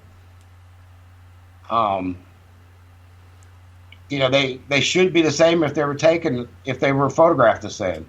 If they were both photographed in the same picture, the distortion should match up. Everything should be the same. If they're not the same, well, chances are one was put in. Another thing I always look at is, why was the picture taken in the first place? People take pictures, and I'm like, well, why would anyone take this picture? Why were they there? Dang. Believe it or not, we're at the end of our time. Oh, man. I was getting something I was interested in talking about. But Right? Well, is there a way that people can reach out to you and ask you more questions on these things? Ways for them to find you that you'd like to share? Sure. They can get me on Facebook at Moonlight. That's the easy way to do it. Or they can get Moonlight Investigations, either one on Facebook. They can just hit me up on there. I'm open totally on Moonlight, so anyone can hit me up. Add me as a friend, either one. They can private message me, whatever they want to do. And from there on, I can go ahead and get you my number on that, from stuff like that, if you want to talk. And we can go from there. Got it? Nice. Well, thanks so much for being my guest tonight, and it was wonderful having you on the show this evening, and perhaps we can do it again another time. Thank you, Tessa. I did enjoy it. Thank you so much, Kevin. I hope everyone had a good time. And thank you to everyone in Spaced Out Radio, Facebook, Twitter, Spreaker, Paranormal Radio, TalkStream Live, Deep Talk Radio, and wherever else you may be listening in the universe tonight. I had a wonderful time this evening, and it was my pleasure, literally and figuratively, and I can't wait to do it again next weekend on spacedoutradio.com. Until next time, nighty-night, love and light to all my space cases out there. And don't forget, we're all in this together. Together we can make the world a little better. And together, my friends, we own the night. You guys have a wonderful week. Don't work too hard. And I hope to see you back here next weekend. And if you guys would like to hang out with us for a little bit, we'll be doing an after party. And you can find us on Skype or even call in with your cell phone at 970-335-9596. And we can continue discussing whatever pops up. And we also do a Skype video so we can see each other and what's going on in each other's lives and each other's worlds. You know, the sun is rising in one place while it's setting here. But it'd be so great to have you guys. Thanks so much for tuning in tonight. I hope to see you again next week. Take care of my yous. Good night.